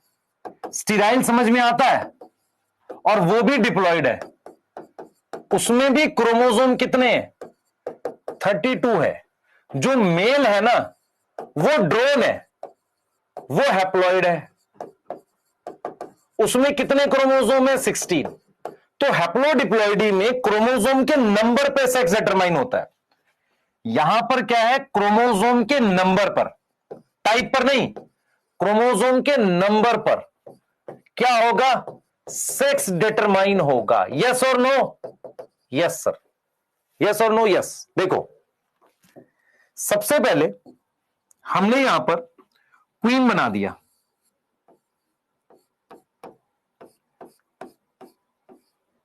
ये हमने क्या बना दिया? क्वीन ड्रॉ कर दिया। ठीक है सर? हाँ सर ठीक है, हमने क्वीन बना दिया। क्वीन जो है, ध्यान से देखना बेटा, क्वीन जो है जिसमें 32 क्रोमोसोम है, ठीक है, और ये हमने क्या बना दिया?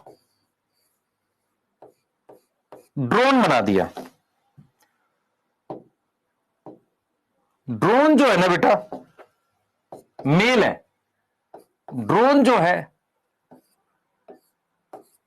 मेल है। उसमें कितने क्रोमोसोम है? 16 है। ये देख, अब क्वीन ने क्या किया? गैमेट फॉर्मेशन करी। तो क्वीन ने गैमेट फॉर्मेशन को हम क्या लिखेंगे? सर गैमेटोजेनेसिस लिखोगे आप। तो उसके लिए उसने क्या की होगी? सर मियोसिस की होगी। उससे क्या बन गए? सर एग बन गए। एग बन गए, ठीक है, egg.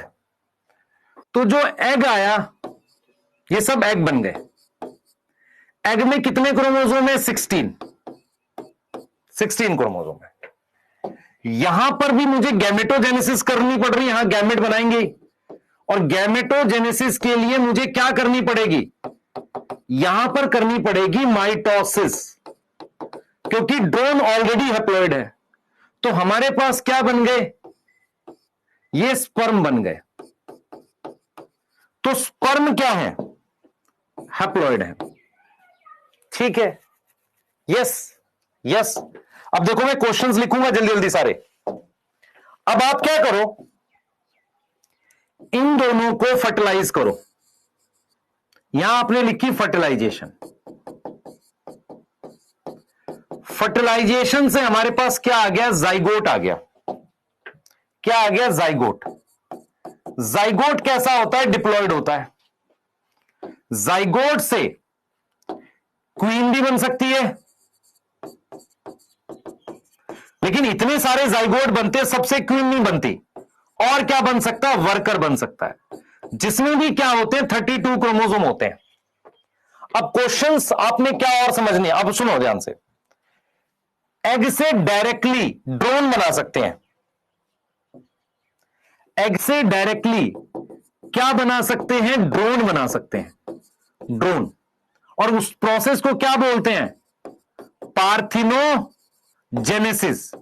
What is parthenogenesis? Unfertilize egg से मुझे क्या बनाना है? यहां पर मुझे ड्रोन बनाना है। मुझे क्या बनाना है बेटा? ड्रोन बनाना है। यस और नो? यस यस, ड्रोन बनाना है। क्लियर है?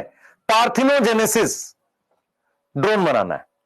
अब ये जो ड्रोन बना है ना बेटा, ये जो ड्रोन बना है, ध्यान से सुन, ये जो ड्रोन हमारे पास बना है ना, ये वाला, ठीक है, ये जो ड्रोन बना ये मेल है, इसमें कितने क्रोमोसोम है सर? इसमें 16 क्रोमोसोम है। अब जरा कुछ सवालों के आंसर देंगे आप, ताकि आपको चीजें समझ आएंगी। Question number 1, which is genetically identical? A, 2 drone from 1 queen. B, 2 worker bee. C, 2 sperm from 1 drone. D, 2 egg of 1 queen. अब इधर ध्यान से देखें, अगर हम देखें 2 ड्रोन फ्रॉम 1 क्वीन, इस क्वीन से ये एग बने हैं। हर एक एग की माइटोसिस करके ड्रोन बना सकते हैं। मान लो इसकी से अलग ड्रोन बना लिया मैंने, तो क्या ये ड्रोन जेनेटिकली सेम होंगे? नहीं, क्योंकि जो एग है ना, ये जेनेटिकली सेम नहीं है, ये मियोसिस से बने हैं। इस क्वीन की मियोसिस से ये 2 एग बने, मान लो 4 एग बने हैं, क्या इनके जीन सेम होंगे? नहीं, तो इनसे बनने वाले ड्रोन भी अलग होंगे, तो ये तो गलत हो गया। 2 वर्कर बी किसका प्रोडक्ट है? सेक्सुअल रिप्रोडक्शन का, ये भी नहीं होगा। 2 स्पर्म फ्रॉम 1 ड्रोन, देखो ये जो स्पर्म है ये ड्रोन की माइटोसिस से बन रहे हैं, इसलिए आंसर होगा 2 एग फ्रॉम 1 क्वीन। ये दोनों एग मियोसिस से बने हैं। देखो कितना अच्छा क्वेश्चन है। यस,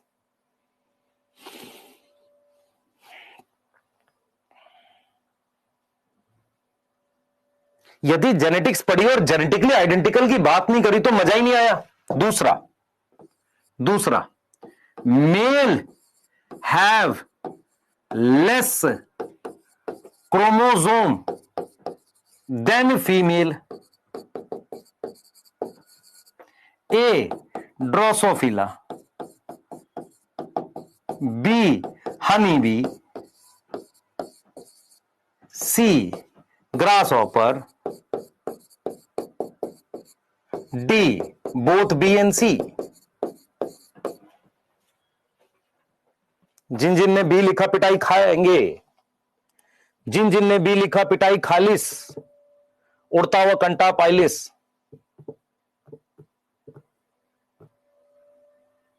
यस, डी आएगा, क्योंकि जो एक्स0 टाइप था उसमें भी मेल में क्रोमोसोम कम थे, यहां तो आधे ही हैं, इसलिए डी आएगा। यस, बोलो बेटा। यस, अब सुनो ध्यान से सुनो। मेल, ध्यान सुनो, which is correct for honey bee? A, gamete by mitosis. B, gamete by meiosis. C, drone have father. D, drone have grandfather.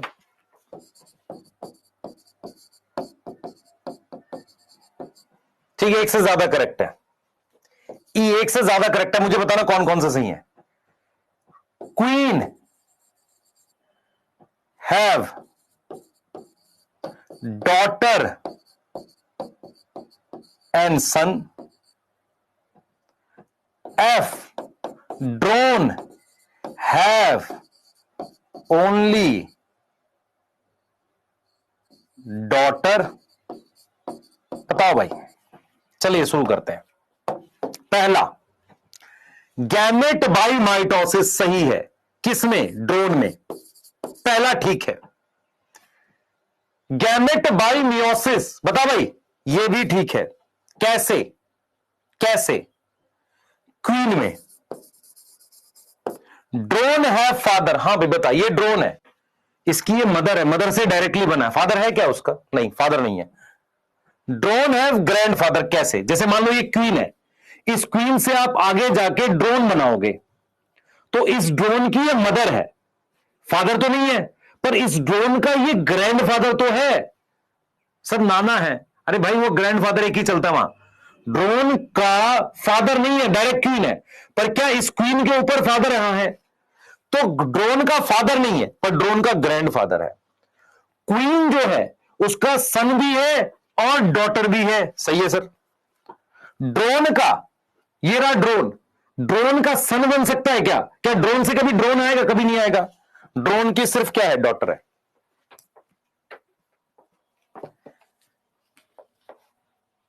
कैसा लगा सवाल?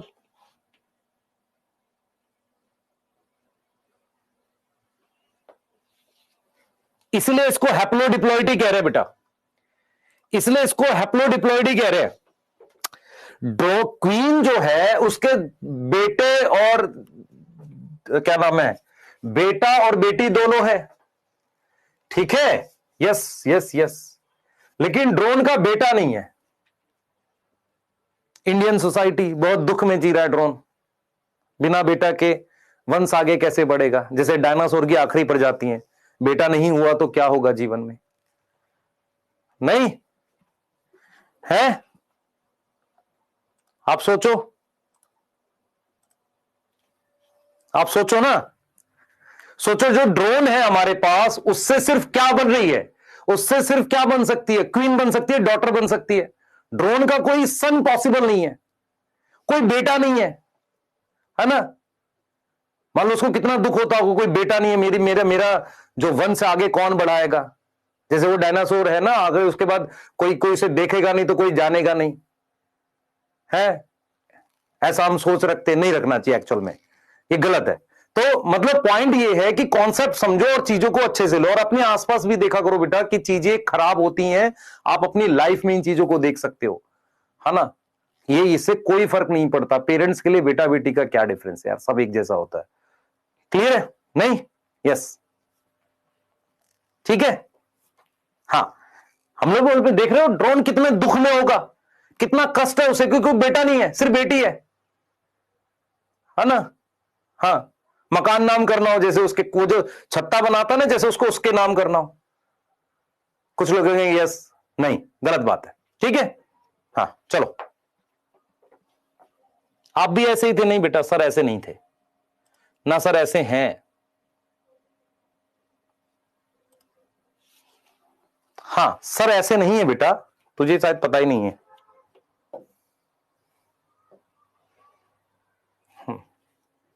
अब ये सब पर्सनल चीजें नहीं बोलनी चाहिए। सर की जब मैरिज हो रही थी तो सर ने स्ट्रिक्टली डिनाई किया था किसी तरह की कोई डॉरी, डॉरी मतलब दहेज को स्ट्रिक्टली डिनाई किया था। यस, और सर की खुद की खरीदी हुई गाड़ियां हैं।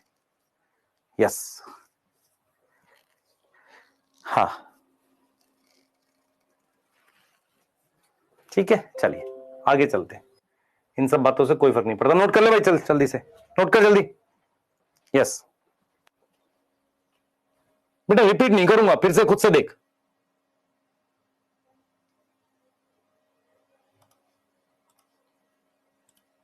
रिपीट नहीं करूंगा बेटा। हाँ,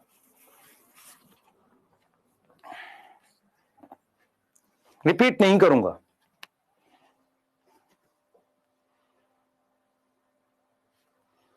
एक लिख रहा है मैं 2 करोड़ का दहेज लूंगा, बहुत पीटूंगा तुझे मैं। तो डॉक्टर बनेगा तो तेरे को दहेज तो खैर कोई नहीं देगा। शकल देख रहा है तू अपनी, नालायक। इधर लिख जल्दी से, जल्दी लिख ले बेटा, ये इंपॉर्टेंट पॉइंट्स हैं सारे तेरे, क्वेश्चन की फॉर्म में करा दिया मैंने।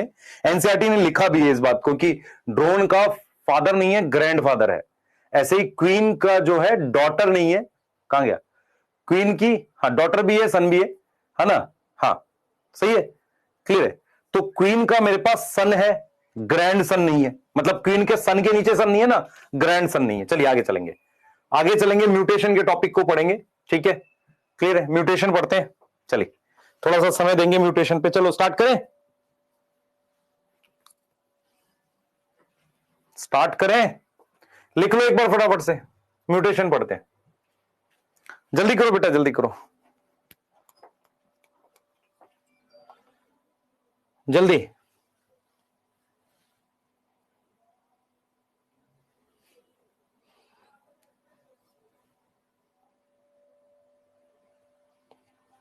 जल्दी।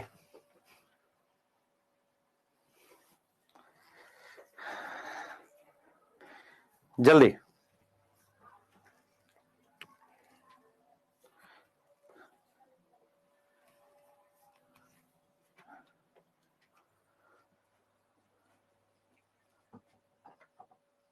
लिख ले, चलिए म्यूटेशन की बात करते हैं, आ जाइए स्टार्ट करते हैं बेटा। सबसे पहले व्हाट इज म्यूटेशन?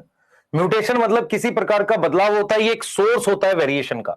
म्यूटेशन होता है इट इज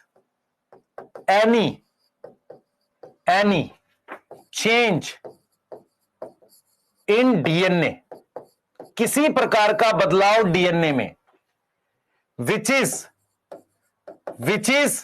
सडन मतलब अचानक हो, और क्या हो, इनहेरिटेबल हो, एक पीढ़ी से दूसरी पीढ़ी में जाए।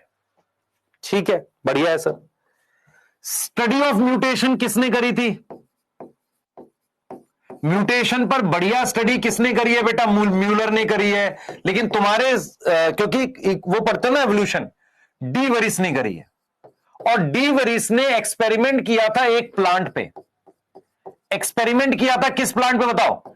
Experiment on plant. प्लांट का नाम क्या है? प्लांट का नाम है इनोथोरा। इनोथोरा लेमार्कियाना। ऐसा क्यों? लेमार्क को उन्होंने रिस्पेक्ट दी। लेमार्कियाना, लेमार्क डी वरिस से पहले आए थे, तो इनोथोरा लेमार्कियाना। मैं आपको एक सीक्वेंस बताता हूं। लेमार्क जो है बेटा पहले आए, फिर डार्विन आए, फिर डी वरिस है। यस, लेमार्क की वो थ्योरी है कि गर्दन लंबी कर रहे हैं, उसका जिराफ जो है ना, गर्दन इसलिए लंबी हो गई क्योंकि नीचे की लीफ खत्म हो गई थी।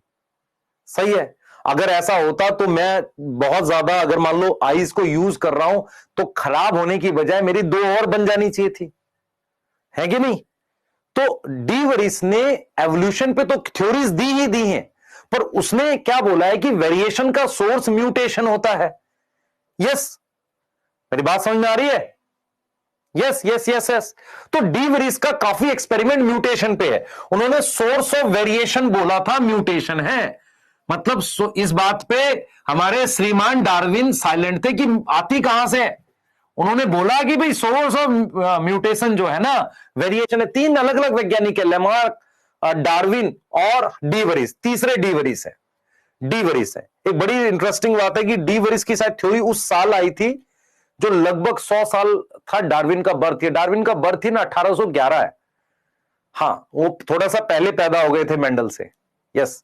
और वो जिस कंट्री को बिलोंग करते थे, ब्रिटिश कंट्री। ब्रिटिश कंट्री के बहुत सारे क्या थे, सब कॉन्टिनेंट थे, जहां पर उन्होंने अपना वो फैला रखा था, राज फैला रखा था। तो डार्विन अगर कोई बात बोलेंगे, मना कैसे हो जाएगी? ब्रिटिश कंट्री को बिलोंग करते हैं वो। यस। और वो एक पुअर कंट्री को बिलोंग करते हैं मेंडल, और उसके साथ और पुअर हैं भी, ऊपर से मैथ यूज कर रहा। भाई कैसे होगा? कौन मानेगा उसकी बात को? दुख देख रहे हो कितना है? सही है, आ जाओ। तो आगे चलेंगे, डेफिनेशन की हम बात कर लेते हैं। डेफिनेशन हमने बात की है। पहला सवाल मेरा है, इज ऑल म्यूटेशन। देखिए, म्यूटेशन दो प्रकार की है। म्यूटेशन दो प्रकार की होती है। म्यूटेशन दो टाइप की हम मानते हैं। एक सोमैटिक। सोमैटिक कौन सी होती है? अच्छा, इसका एक और नाम है इवनिंग प्राइमरोज। इवनिंग वर्ड पता नहीं क्यों जोड़ा, पर प्राइमरोज तो हमें पता था। पता है कि नहीं? डिप्री। अरे इसका वो पता है ना तुम्हें? म्यूटेशन दो तरह की होती है। एक होती है सोमैटिक। सोमैटिक मतलब जो नॉर्मल सेल में होती है, जैसे skin cell, occur in normal cell, जैसे स्किन हो गया, लिवर हो गया, इनमें। यस। और एक होती है germ cell. Germ cell mutation जो किसमें होगी? स्पर्मेटोगोनिया। यस, सही है। ये जाती है कैन गो इन गैमेट्स। ये गैमेट्स में जा सकती है। ये वाली गैमेट्स में नहीं जाती, नॉट गो इन गैमेट्स। मैं आपसे एक सवाल पूछता हूं, किसने किसने वो मूवी देखी है बेटा, वो स्पाइडरमैन वाली? स्पाइडरमैन मूवी देखी है आप लोगों ने? हाँ सब देखिए।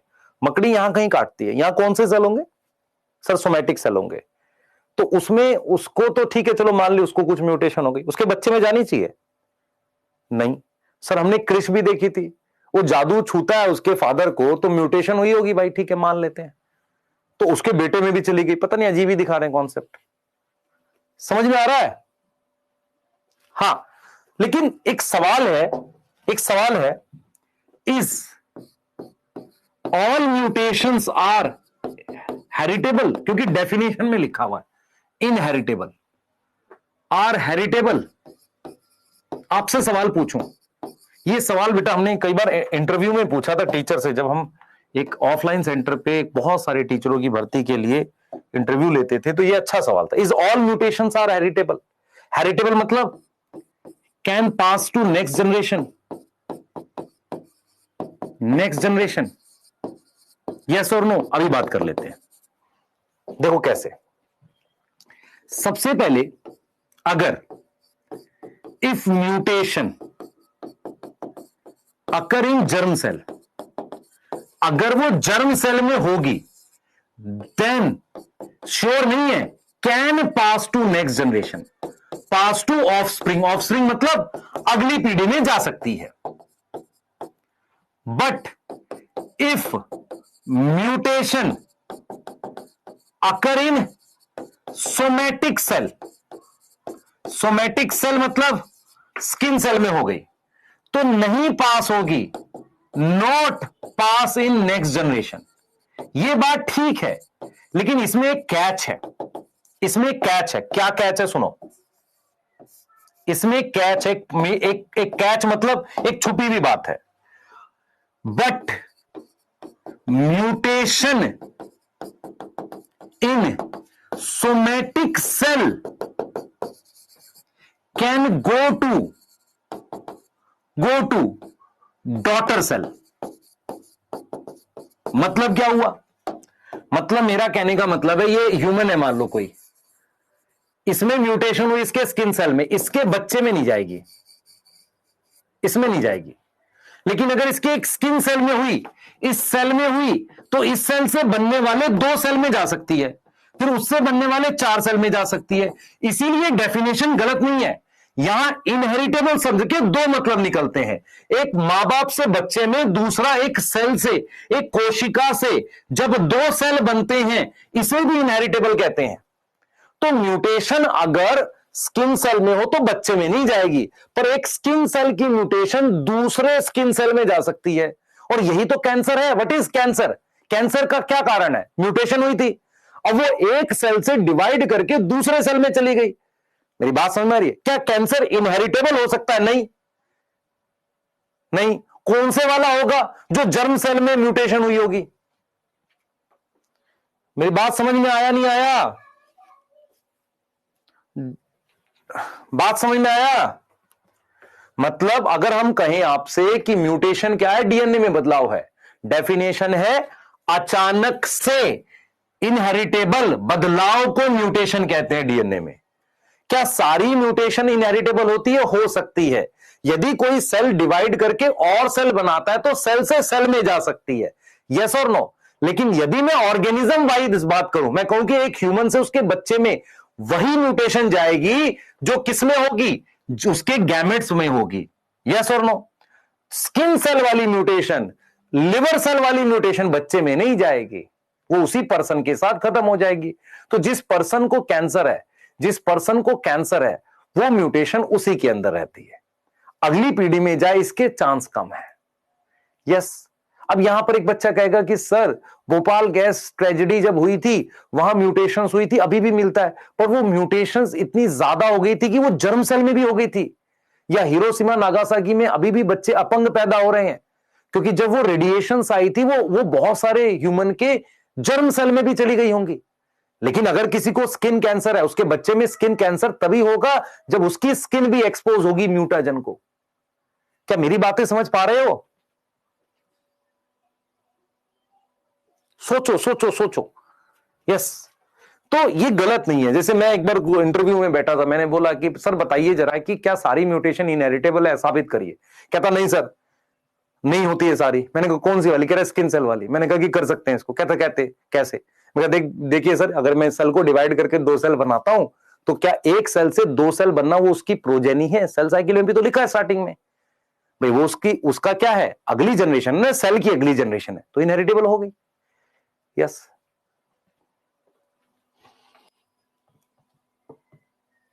यस। तो ये चीजें हमें समझनी है, हमें म्यूटेशंस के बारे में पढ़ना है। और अब हम इस चैप्टर में म्यूटेशन क्यों पढ़ते हैं? क्योंकि ये वेरिएशन लाती है। तो यदि हम टाइप ऑफ म्यूटेशन की बात कर लेते हैं, नोट कर लो बेटा एक बार फटाफट से, नोट कर लो। छोटा टॉपिक है, म्यूटेशन बड़ा नहीं है, करा देते हैं इसको। पढ़ ले यार, कोई बात नहीं, छुट्टी क्या करेगा।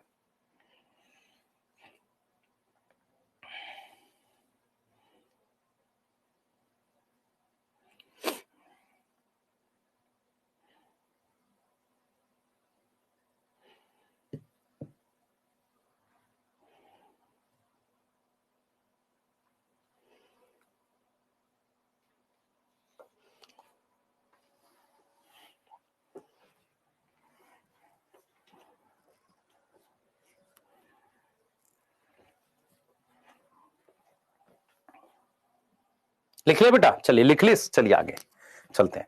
तो म्यूटेशन हम 4 प्रकार की 3 तरह की पढ़ते हैं। आपको यह समझना पड़ेगा कि हमारे पास ये डीएनए होता है, ये डीएनए की कंडेंस फॉर्म को अपने क्या बोलते हैं सर? क्रोमैटिन बोलते हैं। और क्रोमैटिन फाइनली क्या बनाता है? क्रोमोसोम बनाता है। क्या बनाता है? क्रोमोसोम बनाता है। तो अगर म्यूटेशन है तो वो डीएनए में भी हो सकती है, क्रोमैटिन में भी हो सकती है, क्रोमोसोम में भी हो सकती है। तो हम क्या करते हैं? 3 कैटेगरी की म्यूटेशन बनाते हैं।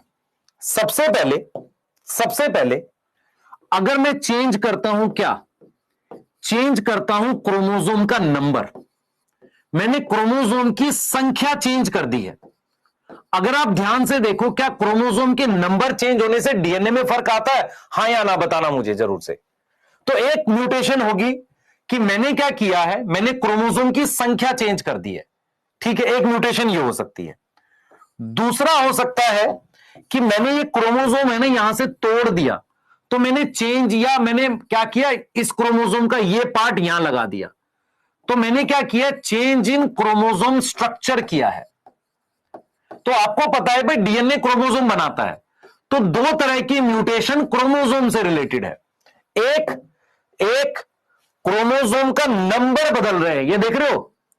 एक क्रोमोसोम का स्ट्रक्चर बदल रहे हैं। अब स्ट्रक्चर में 2 तरीके से बदल सकते हो। देखो, मान लो ये क्रोमोसोम है तुम्हारे पास, तुमने ये वाला पीस तोड़ दिया और ये तोड़ के कहीं और लगा दिया, ठीक है, स्ट्रक्चर बदल दिया। यस और नो? तीसरा क्या है कि आप सीधे चेंज किस में कर रहे हो? चेंज इन डीएनए कर रहे हो। चेंज इन क्या कर रहे हो? DNA. Change in DNA, DNA में चेंज कर रहे हो। इस वाली को अपने पॉइंट म्यूटेशन बोल देते हैं। और इसकी वजह से ह्यूमन में बहुत सारी डिजीज होती है जिन्हें अपने क्या बोल देते हैं? जेनेटिक डिसऑर्डर्स बोल देते हैं। अब मैं आपसे एक सवाल पूछ रहा हूं, हमने क्रोमोसोम के स्ट्रक्चर को चेंज किया, ठीक है, यस, उसमें उसकी वजह से स्ट्रक्चर चेंज हो गया, और ये क्या है बेटा? इसको हम कहते हैं क्रोमोसोमल अबरेशन, टूट फूट। क्रोमोसोमल अबरेशन, अबरेशन होता है टूट फूट, क्रोमोसोमल अबरेशन अकर, और ये मेन कॉज है कैंसर का। तो यदि आपको क्वेश्चन आ जाए, ऐसा क्वेश्चन आ जाए, देखो क्वेश्चन कैसे कैसे आएगा। क्वेश्चन आ जाए कि skin cancer due to radiation occur, A increase in number of chromosome,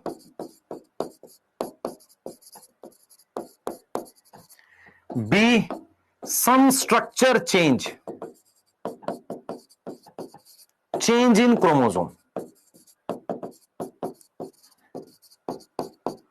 C change in DNA structure,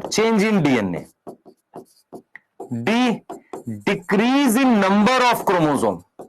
अब आप कहोगे सर हमें तो ये पता ही नहीं है कि रेडिएशन से किस प्रकार की म्यूटेशन होती है, और ये तो एनसीईआरटी के बाहर जा रहा है, पर तेरी नॉलेज ये है ना कि स्ट्रक्चर चेंज होने से कैंसर होता है, तो इसमें देख क्रोमोसोम का स्ट्रक्चर किसमें बदल रहा है सर, सेकंड वाले में बदल रहा है, तो some structural change in chromosome, ऐसा कर सकते हैं। यस, क्योंकि कई बार क्या होता है क्वेश्चन पढ़ के मुझे लगता है यार ये तो एनसीईआरटी में था ही नहीं, पर इस क्वेश्चन में एक धागा, एक थ्रेड तुझे पकड़ना है कि यार यहां तक आ पा रहा हूं मैं इससे। यस, ये लिखा है एनसीईआरटी में, तो मुझे क्रोमोसोम का नंबर बदलना है बेटा, नंबर बदलना है, संख्या बदलनी है। और संख्या तब बदलती, कब बदलती है बेटा, संख्या कब बदलती है किसी चीज की, बता भाई। अरे बता, तेरे घर में, मेरी बात सुन ध्यान से, तुम्हारे पास रूम में, मेरी बात ध्यान से सुनना, ध्यान से, तुम्हारे पास मान लो रूम में कोई बुक्स वगैरह रखी हुई हैं, तुमने दूसरे रूम में शिफ्ट करी, उसमें से एक आध कॉपी खो भी सकती है। यस, ऐसे ही संख्या क्रोमोसोम की तब बदलेगी जब उन क्रोमोसोम को दूसरी जगह शिफ्ट करो या बांटो, उनका हाफ करो। ऐसा कब करते हो, जब सेल डिवाइड करता है, तो ये तभी होगा व्हेन सेल डिवाइड, जब सेल क्या करेगा, डिवाइड करेगा। यस, और इसका मतलब कब होगा ये सर, माइटोसिस में हो सकता है, हाँ हो सकता है, पूरा का पूरा कॉपी आ जाए। माइटोसिस में क्या होता है बेटा, एक्स्ट्रा कॉपी बन जाती है, एक्स्ट्रा कॉपी ऑफ जीनोम, जिसको आप क्या बोलते हो, पॉलीप्लॉइडी बोलते हो। याद है किसी को, पॉलीप्लॉइडी मतलब कॉल्चीसिन में स्पिंडल फाइबर नहीं बनने दिए।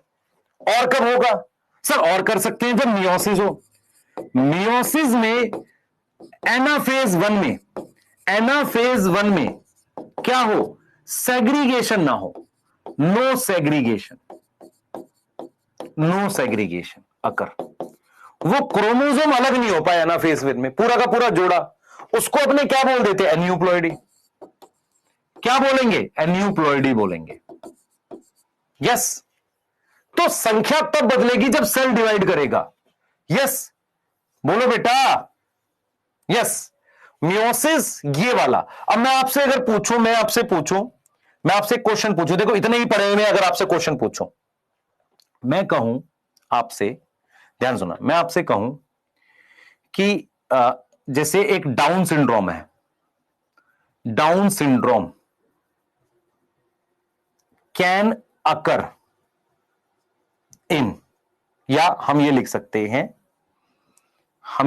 हैं जेनेटिक डिसऑर्डर लाइक, जिसमें एक्स्ट्रा विद एक्स्ट्रा क्रोमोसोम, जिसमें एक्स्ट्रा क्रोमोसोम है,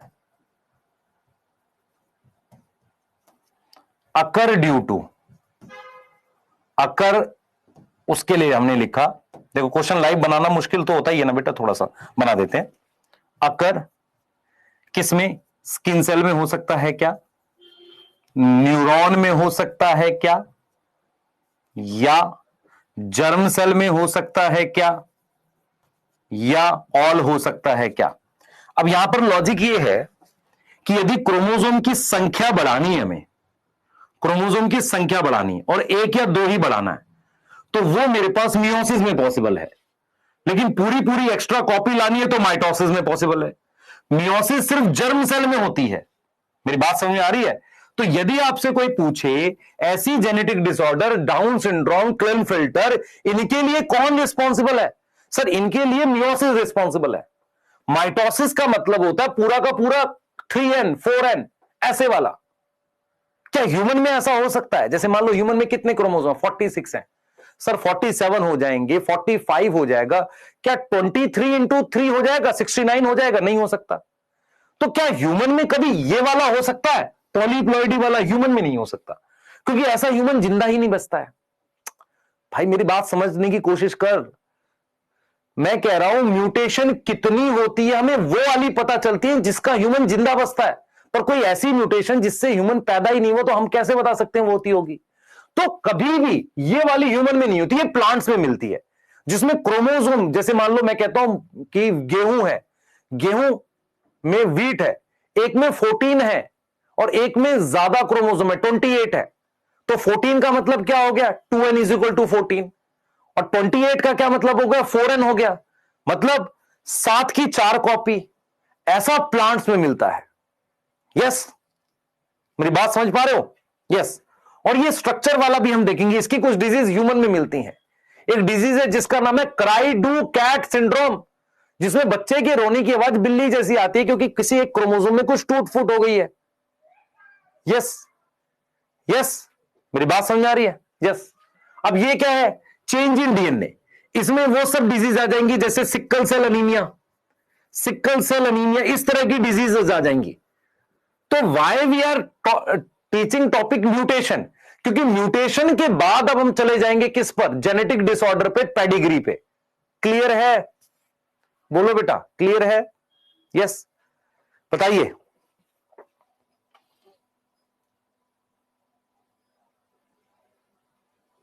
एक कह रहा है सर आईक्यू के लिए म्यूटेशन लाएं।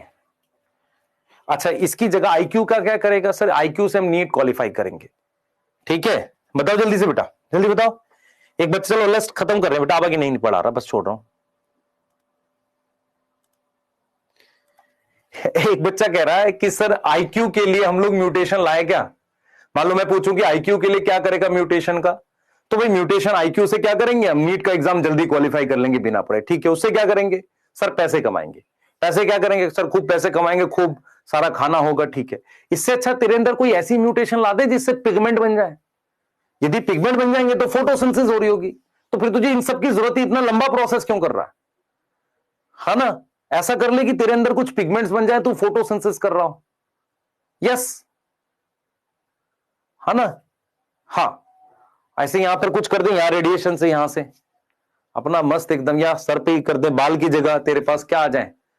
वो आ जाए, हाइफे आ जाए फंजाई वाले, और उनमें पिगमेंट्स लगा दें, क्लोरोफिल ए, क्लोरोफिल बी, है ना? हाँ, और उससे एक फायदा और हो जाएगा, उसमें से ऑक्सीजन भी, पिगमेंट होगा तो ऑक्सीजन निकलेगी, और फिर वो तो ऑक्सीजन ले भी सकता है। इतना सोचने की जगह पढ़ाई कर लेते हैं। ठीक है, चलिए ठीक है, तो सेशन को एंड करते हैं आज यहीं पर। और आपको बेटा अपनी डीपीपी सॉल्व करनी है। आपके पास टॉपिक है, बचा हुआ म्यूटेशन पढ़ना है, उसके साथ पेडिग्री पढ़ना है। जब ये टॉपिक कवर करेंगे तो जेनेटिक डिसऑर्डर, चांसेस है मैं कोई एक एक्स्ट्रा क्लास लूं, मे बी कल, मतलब वो रिकॉर्डेड ही आएगी, लाइव नहीं आएगी, आप चेक कर लेना जाके, नहीं तो कुछ लिखने मत लगना। ठीक है, मिलते हैं नेक्स्ट बेटा, bye, thank you so much.